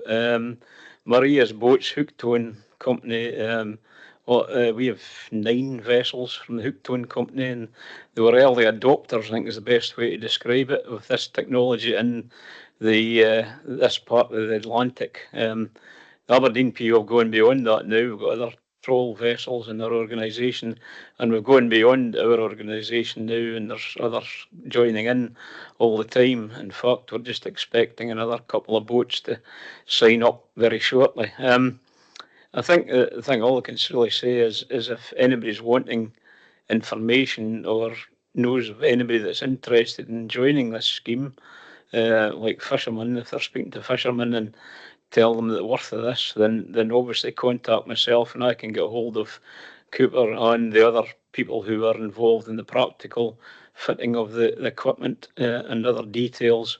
Maybe one quick thing to say about the whole thing is that there's lots and lots of good spin-offs for the fishing industry in this. What I would cite, for example, this year, there's an unexpected new fishery took place in the German Bight for haddocks. Nobody knows why they're there. No, it just came out the blue. So perhaps temperature data is something that would help explain why these things happen. And it'd also help fishermen maybe to avoid certain things that they don't want to be catching in the future, because people can work out what temperature that things like to live at, then we can then have a good handle on where we want to fish and where we don't. So these things are all spin-off. One more spin-off actually, when I'm thinking about it, is that it gives data about when your gear is deployed. Up to this point in time, there is a very crude mechanism that the government uses. It's just based on vessel speed to tell the government and their authorities whether a vessel is either fishing or not fishing. It's a very, very crude method, and it's not, I mean, there's lots of reasons why a vessel might slow down. And unfortunately, people are finding themselves on the wrong side of the law, simply because by default they're being told that they have been fishing when quite clearly they weren't. But this gear might help in the sense that it can actually tell exactly when gear is in the bottom and when it's not. So these are the spin-offs I'm talking about. There's lots more probably I haven't even thought about. I'm sure Cooper could sit there and tell me lots of other things, like, you know. But for all sectors in Scotland, from the creel, I think the pelagic lads have had a few fitted as well. So it's a great project to be involved with. Thanks, Aaron. But as I say, get in contact if you want me to put you in the right direction. Thank you. Thank you, David. And before I bring David Leaper in, it's amazing to have these unintended consequences of this. There's always some more benefit, and I'm sure that there'll be a lot more vessels will want to be involved in this. I think, to me anyway, it's very exciting to see this coming forward, because the more data we have, the better for all concerned, I think. So, David Leaper, can I ask you to come in now, please? Well, Davy's actually answered my question. I'll speak to Davy. I would like to certainly get involved in our fleet on the dredge side of things. It was to find out if you had any vessels on the dredge fleet that have this on board already. Davy or Cooper? David, please correct me, or if you want to. We do on the east coast of the U.S., so I can speak to that a little bit. But I don't believe we do in Scotland. But yeah, so there are hydraulic clam dredges that are instrumented here, and then also there's a fair bit of scallop dredging that happens here. That's instrumented, and that works quite well. Every once in a while you get a sensor that gets crushed by a rock and things like that, but that's kind of par for the course. And thanks for your interest, and definitely keen to work on that. Yeah, David, I don't think there's any scallop vessels involved at the moment, but I'd certainly like to have a conversation about bringing them in, because obviously they fish in places that are normally other vessels like trawlers and static gearboats don't, so that's something that could be of great interest. Perhaps the only downside of this, Cooper, I haven't mentioned, is the fact there is a slight cost to this. Like, we can't just claim that it's all got to be fitted for free. So maybe you want to kind of talk about that for a second or two. We always have to know the cost. Yeah, well, it's important. Excuse me. No, and thank you, Davey, earlier for your kind words on that, and explaining the extensions, and of course your support in this, and being an advocate on this project. So the way we have initial kind of seed funding from a philanthropic source that is doing these 2 years. So then after 2027, then there's no more funding. And we are limited in the number of boats that we can do. So we have a few more that we can do starting next year, but the instrumentation of those boats needs to be decided in this kind of co-design process. So, it will include input from UK Met and other folks like that. It's like, oh no, we actually need more data up here, or something like that. But of course, fishing industry is a key voice in that. And if, oh no, you all want the data over there, that can overrule the UK Met if you're loud enough about it. But the cost for the equipment comes in for one trawler. Of course, you can put multiple sensors on pot and fixed gear. One trawler is probably going to be about £2,000 for the equipment, and then the data management annually runs to a little less than that. That being said, I would like to develop some sort of kind of co-financing mechanisms here, because it's not just fishing industry who's benefiting here. And at least in Australia, the way that it's worked is, the fishing industry pays for the equipment, and then the Australian kind of UK Met equivalent pays for the data management costs. So it's a nice kind of cost sharing model. And I think that's a part of this dialogue, and really a point of this initial funding is to figure out what that model is going to be in the future.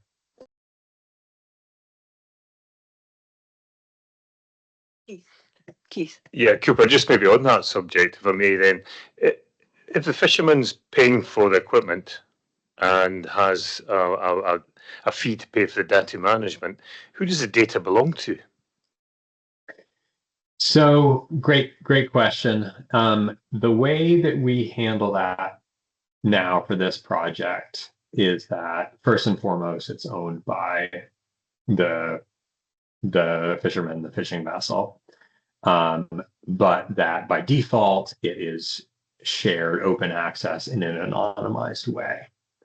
However, the vessel can request at any time to scrub any data, to stop for any reason. So it's an entirely voluntary process, and the vessel is the only one who has access to their specific data attached to their own, vessel ID and things like that.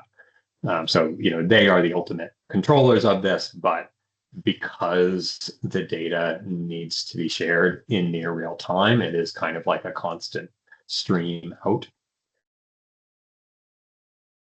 Yeah, thank you. I understand what you're saying. It's just it just begs the question, maybe the fishermen, I'm not saying they should, but can they sell the data back to you to try and recover some of the costs perhaps? It just seems a little bit, that you're getting all the data at the fisherman's cost. I know that ultimately they're seeing a benefit of it, but anyway, it's just something to consider perhaps. Yeah, no, to be honest, like that's where I started in, but years and years ago. I was like, oh, this is such a benefit for everybody. We can sell this data on behalf of the fishing industry. The problem is nobody buys oceanographic data. It gets funded. So like the economics and the kind of incentives here and, the quote unquote market doesn't really exist. So we're trying to chart a course here to figure it all out and to have those benefits for everybody. But I totally agree with your sentiment on that. Yeah, thank you. I didn't mean to be awkward. It was just more posing the question. No. Ask the tough questions, please. Thank you very much. I think we might have to have a knock on some of the government doors, Davy, see if there's any funding for UK vessels. We can't answer that, Never stop. I could just add in a bit here. Actually, is what going back to is the fact that there is benefits to fishermen. It's not just you're paying for it and somebody else is using it. There is definitely, and if we can collect data that can prove what we're doing and where we're doing it, is also a big advantage. But the most important thing is we're also contributing to the science. And one thing to say is that ICES, International Council Exploration of the Seas, is wanting to look at this subject, but I think the problem is they can't afford it. As Cooper was saying, for them to do it, they would have to hire research vessels and deploy buoys and all the rest of it, which would cost them an awful lot of money. I was told by some of their representatives that is something that they're keen to look at, but it will be a long time before they can get. So maybe we can shorten that time for them and get more realistic data into ICES, which is a subject that we can rant on for the rest of the afternoon about. But thanks. Cheers. No. Thank you, Davy. Yes, we could certainly rant on for a long time about that. But I think maybe it is worth pursuing it. Pursuing funding has never stopped us before, Dave. Even if we don't want to get it, doesn't mean to say we won't ask.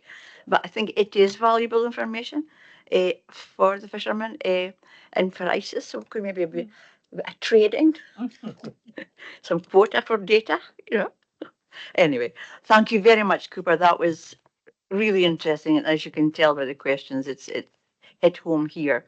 Is it possible for us to share your presentation when we put out the report of this meeting? Oh yes, please do. I think that would be useful, and for the other members to be able to see it and maybe come back, and we'll put that the contact will be Davy in the first instance for this. Davy, if that's okay with you. Okay, thank you very much for that, Cooper. Now it's 3 o'clock. Is everybody happy just to carry on? Yeah. Yes, I think we will. Right. The next item is just a verbal update from me. As you know, we were asked by colleagues in Murray to take a look at the Murray offshore wind problems that we had there. And we had a workshop, a working group from the partnership on storage and construction. And we sent out the report of that meeting. And it's just to let you know if there's any questions on that report. And we're going to be meeting again in October. And I've just been saying to Elspeth, there's a couple of items from today that I think we could actually discuss at that meeting. And that was looking at the the strategic energy plan. I think might be something that we could look at there. And then sort of looking at, as I think somebody was saying about targeting fishing grounds. But I think we need to start working. It was a very good meeting with a lot of collaboration, and we had good industry representation there. So it was a very good meeting, and we have all agreed that we will meet again in October, and that meeting will be hosted by Peterhead Port Authority. So thanks you to Graham for that. And Jimmy, I see you have joined us online. Is there anything you'd like to say, Jimmy, before I move on to the port presentations? No, I'm fine, Anna. I have to apologise. My earlier meeting overran by some time and I was late in joining, so I've just been able to pick up where we are. But no, absolutely fine. Thank you for the offer. Came in and give an update on this industry. But if there's anything else, Jimmy, that you want to say, then that's fine. Otherwise, I'll move on to the presentation from the harbours. Right, could I ask Graham, I think I saw you there. Could you give us an update on the Peterhead Harbour, please? Sure, yes. Good afternoon, everyone. I hope summer is treating you all well.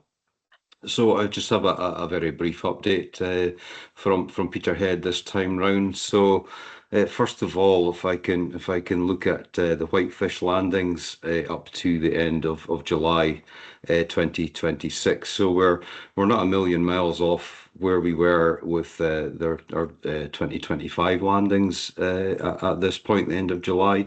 We're slightly down by 1,600 tonnes.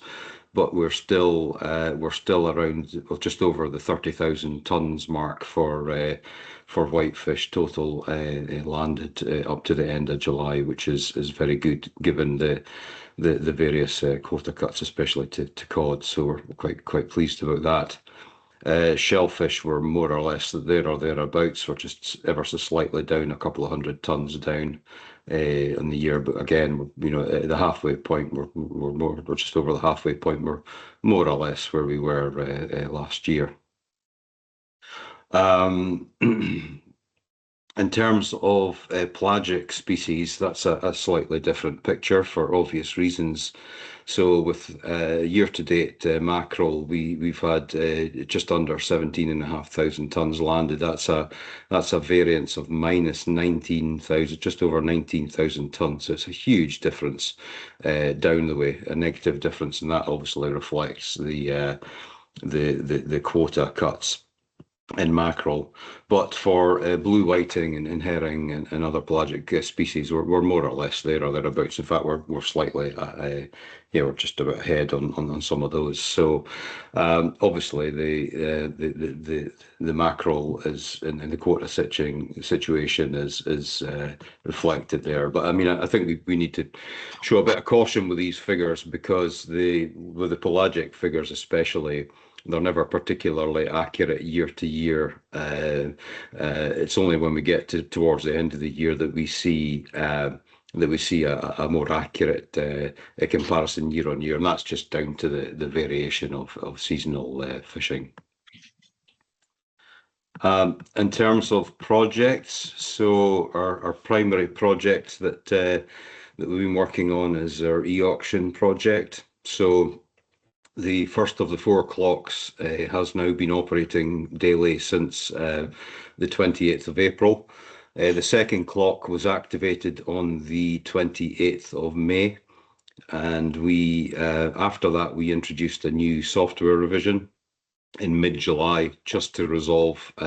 We'd received quite a high number of requests for changes and system improvements and the likes, so we introduced a new software revision mid-July. And we had some, issues reported had been kind of few and far between, especially in recent weeks, with the exception of we did have some issues related to the Wi-Fi experienced in the room at the end of July. So what we've done is we've actually hardwired network points into the room, 19 network points into the auction room, and we haven't really had any connection complaints since then. The third clock commenced successfully on Tuesday the 11th of August, and it's been by a country mile the smoothest of all the clocks going online. I think it may be down to buyer familiarity with the software and getting the kind of connectivity issues sorted out in the previous 2 clocks. So the third clock has gone on pretty smoothly. We really haven't had much, if any, issues reported to us for that clock. So as of today, we're busy planning for the 4th and final clock to bring online. We're provisionally looking at sometime towards the end of September, but there's no particular rush for that. So we'll just take our time. We are having a board subcommittee about that 4th clock meeting hopefully next week. We will then have an e-auction management committee meeting with the sales companies about that and understand what we need to do. We also need to do a software update before we go ahead with the 4th clock as well. So e-auction project is certainly I'm a lot happier than I have been in the past about it. It's going pretty well. I'm quite pleased with its progress to date. Up to the end of July, just to give a bit of a perspective, so that at that point we had the 2 clocks in operation, and up to the end of July we'd processed somewhere in the region of just over 530 vessel landings, and just over 42,000 boxes of fish went through the electronic auction by that point. So that's about 1.4 million kilograms of fish with a value of just over £18 million. But from an auction point of view, that represents somewhere just over 11,800 transactions and just under 60,000 bids. So that's active bids by the buying community in order to get that 11,800 transactions.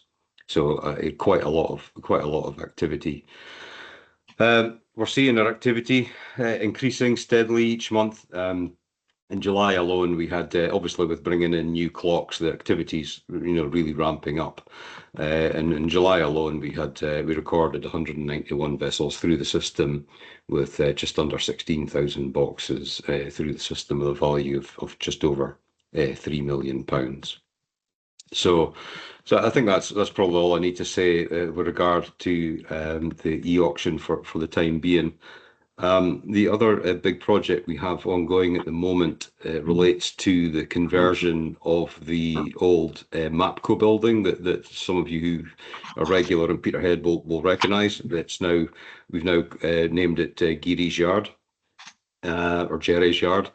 That project is to convert a very large building into 6 smaller state-of-the-art fish processing facilities.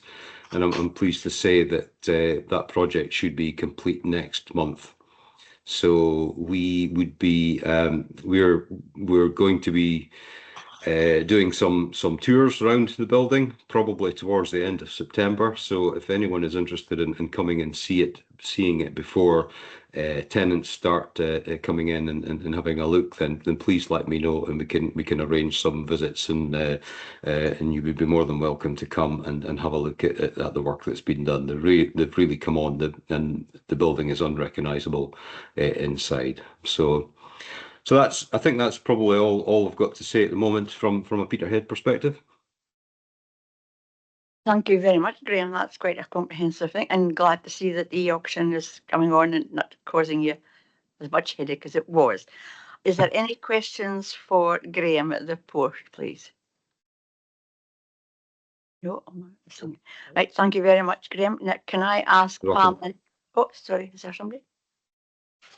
Oh, sorry, Pat. Thanks. Not a question at all, but Graham, I just wanted to say thank you for again hosting our visits over the summer with the ministers. It's been really helpful, and your guys are always extremely obliging, and it's a spectacle for certainly the English folks to come and see. So thank you very much for facilitating that. Yeah, you're very welcome, and I guess to everyone in the audience, we're very keen to host visitors that come along and showcase what our little bit of the industry is all about. So if you do have an opportunity to take people in, then please just do let us know, and we can help with those arrangements. Thank you very much, Graham. We'll be coming to see you in October with the Storage and Construction Group. Thank you, Pamela. I see you're here. Could you come and give us an update on Fraserburgh, please? Sure, I'm here. Can you hear me? We can, Pamela. So just picking up where I left off in the last minute, so I was having a look at them before I came on. So we had an excellent skipper, very positively. We proactively used the event to have conversations with all our stakeholders, particularly the fishermen. And the feeling on our side was that it was a really good event for us. Landings are good in Fraserburgh. We had 924 landings up until the end of June.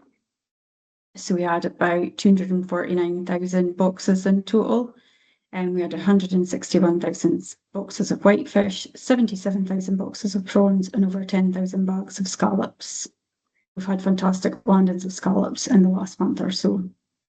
We've had really good uptake of ice as well, and the ice factory is doing really well over the summer. The shiplift, which predominantly serves the fishing industry, has got a planned upgrade of the drive and control system. So that is effectively the brains of the facility. So it'll be closed for 3 weeks at the very start of 2027 to enable this. We installed a landing winch for the small boats, and that's in use daily now. We've had very positive feedback on it, and a fisherman took the time to actually email me and say thank you for how accommodating you've been while I was fishing off Fraserburgh. He found the landing really easy and was really pleased to see us looking out for the small boats as well. And the last meeting, I also spoke about school engagements and visits. And just before the summer, we concluded a series of primary school visits, really focused on P7s or older primary children. was a bit hectic and I was shattered at the end of the last one, but it largely went very, very well. And they were really interested in boats in the market and fish. They loved the market. We've got a couple of grant applications into Marine Scotland, which I'm waiting to hear about, and they're all obviously focused on fishing. With regards to diversification and protecting the harbour for the fishermen, our GI project is underway. So that must be one of the biggest GI projects in the country this year. So ground investigation, certainly one of the biggest on water. It's going well. We have been hampered by the not very great summer that we have had. We try and de-risk things by having them in the summer, but it's going well, and we're engaging with Just Transition Fund over that as they are supporting us with the funding. What have we got looking ahead? So we are prioritising our projects for 2027 over the next couple of months, and we'll be focusing on safeguarding the dry dock for the larger fishing boats, and we'll be looking at further improvement and upgrades on the ship lift. I would really like to see Jim Fairley visit Fraserburgh as well. We are the largest shellfish port in the country, so we will be extending an invitation for him to come here. Likewise, Stephen Flynn, with his focus on transport and the economy. I want a really good conversation with that man about economic development in Aberdeenshire and moving it away from the focus of the Central Belt. So if anyone wants to collaborate with that, I was saying to Karen Adam this week, I worked in economic development 30 odd years ago, so I can speak about it from lots of different perspectives and from this economy in this region. I will be joining the Scottish Ocean Cluster Summit in September as well, so looking forward to that. We obviously also have our e-auction project, which is much further behind Peterhead, thankfully. So we have really benefited, I think, from PPA being first to market. So we're trying to just take time to make sure that we have a smooth path. Our focus continues to try and be working with the fishermen, the buyers and the auctioneers to reduce the risk. There's a lot of work that we still have to do though. And that's Fraserburgh. Thank you very much, Pamela. That's great. And I was going to say about your cruise ship was in. I know you're trying to develop the cruise ships coming more in. I think it seemed to be a successful visit. Have you anything update on that? I did actually have that on my itinerary to update you, and I thought, they'll not be interested in that. It went really well, actually. They were very positive. We're very much focusing on the authenticity of Fraserburgh and focusing on promoting activities and excursions that are sort of in North Aberdeenshire, so trying not to compete with Peterhead and Aberdeen specifically on cruise boats that they would have coming. We managed to sell them some langoustines for their dinner. So I think they had a really good visit. They said they'll be back. I'm going to the Cruise Expo in September as well, and looking to really promote Fraserburgh and what it has to offer for the expedition market, because we can't take the big boats that everybody else can take, but we can certainly look for the 300 passengers and below. Thank you, Pamela. I think it's great. I think it's great that both Peterhead and Fraserburgh are attracting cruise vessels, because the ones that are going into Aberdeen are maybe going further, north and everything to Balmoral and Banchory, but to keep them in our northeast corner as well is excellent. So well done. And hopefully, if you would like, I'm sure the partnership would be happy to collaborate with you in inviting both Stephen Flynn and the Fisheries ministers to come to Fraserburgh as well. So we'll look on that, yes. Okay, thank you, Pamela. Well, our colleague from Aberdeen, is there any questions for Pamela? Sorry, I'm jumping ahead of myself here. No, because I'm looking around about me. Chris had to go from Aberdeen, so he left a message to say a quick update from the Port of Aberdeen. All is well. We're supporting the small fleet of independent fishermen who are operating from the port, and we are working on some projects which aim to benefit the wider fishing industry in our region, both catching and processing. More to follow as it develops. So that's the update from Peterhead. Aberdeen. So sorry, Graham. And obviously we can't have any questions to Chris because he's not here. So the next part is our round table. So there's a few people I'm going to bring. Ian, I see Ian, you're here. Is there anything that you would like to add from where the round table, for those who you don't know, is just when we can go around everybody who hasn't had a chance to speak to come in, or even if you have had a chance to speak, to come in and tell us what's going on. Ian, can I ask you for an update on what you're doing? Just a couple of things. The State of the Coast project is going very well. I have a copy of the summary document here if anybody would like to take one. This is aiming to try and let people know basically how the coast works, what the state of various industries and so economic, social, environment and biodiversity. We're also doing surveys of the beaches at the moment, trying to see what the situation is, whether we're having any impact on the amount of litter we've got in the area. We're just coming up to our 10,000th volunteer on the Turning the Plastic Tide project, and a quick thank you to Peterhead and Fraserburgh, who are both working with us to help look for invasive species in the ports. So using settlement panels to see what's growing. So we just added Fraserburgh to the number of ports that we're serving as well. So if anybody'd like one of these, please have a word at the end. Thank you. Thank you very much, Ian. Thank you for that update. Now, can I ask Jess, are you here? I think you are. I had apologies from Colin to say that he couldn't come today, but he was sure that you would give us an update on Seafish. Yes, I'm here certainly, and I know Colin couldn't make it today, but hopefully you'll manage to attend maybe the autumn meeting when that one takes place.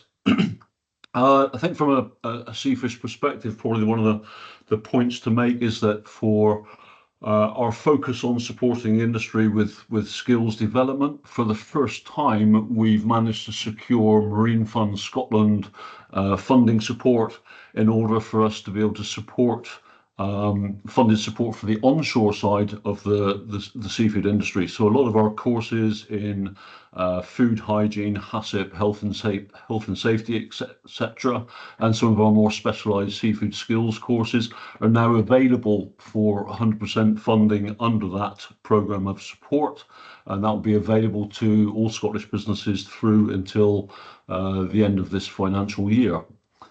We also picked up a little bit of dialogue following the spring meeting of this group. If you'll remember, there was a lady from Aberdeenshire Council, the Developing a Young Workforce presentation about opportunities for foundation apprenticeships within seafood businesses. So we've got a little bit of ongoing dialogue with DYW just to, again, offer any young people who are thinking of undertaking a foundation apprenticeship within a seafood business, just to try and enhance that offer, again, to offer a free elementary food hygiene certificate for any of those young people that enter into apprenticeships with seafood businesses. It's a small thing, but hopefully it would enhance that overall attractiveness of trying to get young people into the industry.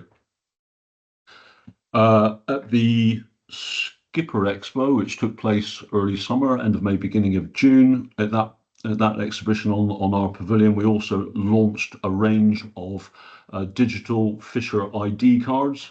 This is to help verify fishermen's training that's been undertaken by them. That gives them a very quick proof of identity without the need for paper certificates. So those digital ID training records can be held on a mobile phone, basically in the wallet app of a mobile phone. So that provides a full and verifiable record of all seafish training courses that fishermen have undertaken. Good for the fishermen, of course, good for skippers and vessel owners to have a means of instant verification of a fisher's training. Also benefits for, I suppose, vessel agents and for any inspectors as well in terms of verifying fishermen's training.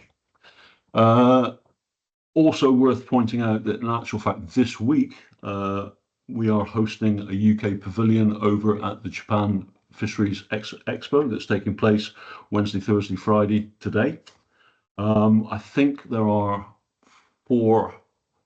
at least four Scottish businesses exhibiting at that show, two of which are pelagic businesses from here in the northeast, and of course the Japan/Asian markets are becoming increasingly important for pelagic species. So it's good to see their buy-in to that show, and we've got our own staff, DEFRA staff, and indeed Seafood Scotland staff supporting industry out at that show at this moment in time.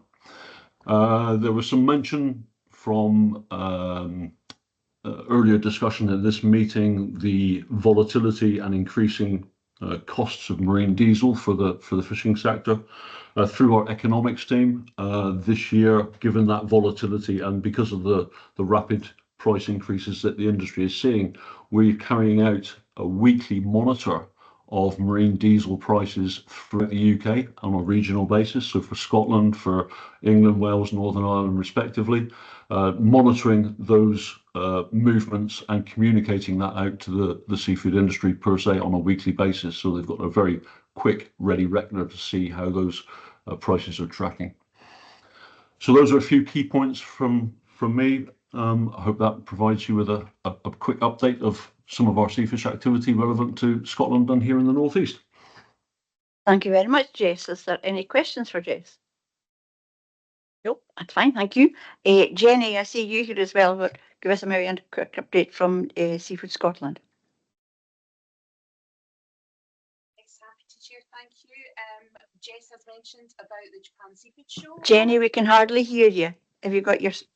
There we go. Is that better?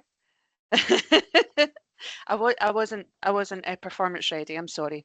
Yes, Japan Seafood Show. Donna and Adam, my colleagues, are out there just now, and it's the last day of the show. Seems to be going as well so far from the information we're getting back from them. And it just marks the start of a lot of the Asian activity that Adam is involved in there. In terms of other things that have happened since the last meeting, there was a lot of we weren't sure first of all how it was going to go for UK and our exports. France enforced a minimum size for lobsters, and there's a lot of uncertainty. We weren't sure where that was going to go, but it turns out then that there was Marianne did a lot of digging as well, but she did a lot of conversation with the Shellfish Association of Great Britain, and basically it came out that UK lobster exports to France were unaffected by the new minimum size rules, which was good to hear. Other things to point out, we do have the Ocean Cluster Summit that's upcoming, and the activity in Fort William as well. There has been just at the end of last week released an update on the Scotland Food and Drink Partnerships progress on the Skills Action Group. That's a group that Donna heads up as the theme lead from the partnership, and we're working in conjunction with Moira Stalker from Food and Drink Federation Scotland, who's the sort of lead there. So it was just really to get an update on why people and skills sit at the heart of Scotland's food and drink industry strategy, and just to give an update to industry partners, stakeholders, just about what how that activity was going. And we do have a meeting in the next couple of weeks about that, but what we've done there is had some working groups. We split it up into working groups, looking at how I personally sit on one about how we look at food and drink and promoting it to influencers. So there's 4 different strands there and 4 different working groups. So that momentum is really coming on as well. And I'm happy to put a link to that update in the chat. And yeah, that's where we are just now. There's obviously coming back after the summer, there's a lot of activity starting up around seafood in schools again, my project that I'm working on. And one of the things we're looking at doing is a virtual session, because we're very aware that trying to get to some of the non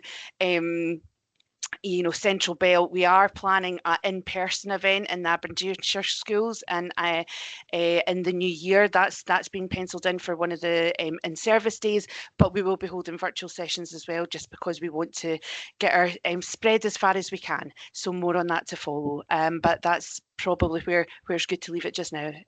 Chair, thank you. Thank you so much, Jenny. Is there any questions for Jenny?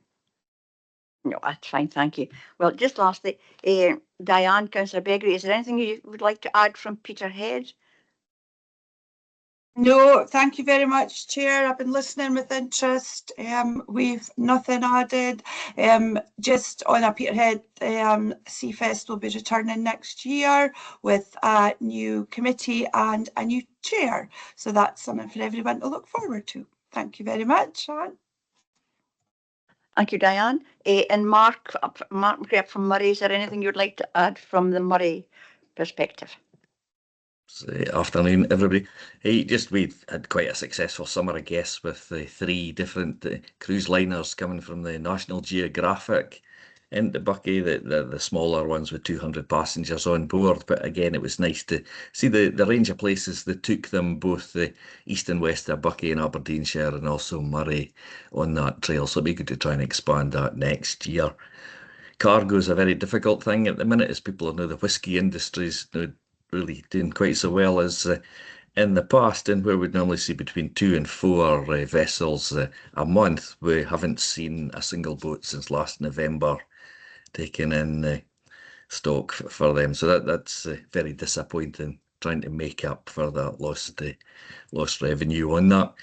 Developing our master plan for the harbour with the just transition assistance from Scottish Government. So hopefully in the coming months we'll be trying to take on a project manager for that and move to sort of REBA stage 2 of the development of both the plans and the business plan for the harbour. So hopefully some exciting times ahead for the new year when it arrives, to see some plans get developed on that. But otherwise really just business as usual for our harbours, both the commercial and our 5 leisure harbours. So not much else to add on. Thank you, It's a bit strange about the whisky industry, isn't it? That's not to have any. That's quite a worrying scenario. Now, is there anybody else online that would like to say anything before I close the meeting? Nope. Well, thank you very much for attending today. I think we've had a very comprehensive meeting as usual, some very interesting presentations.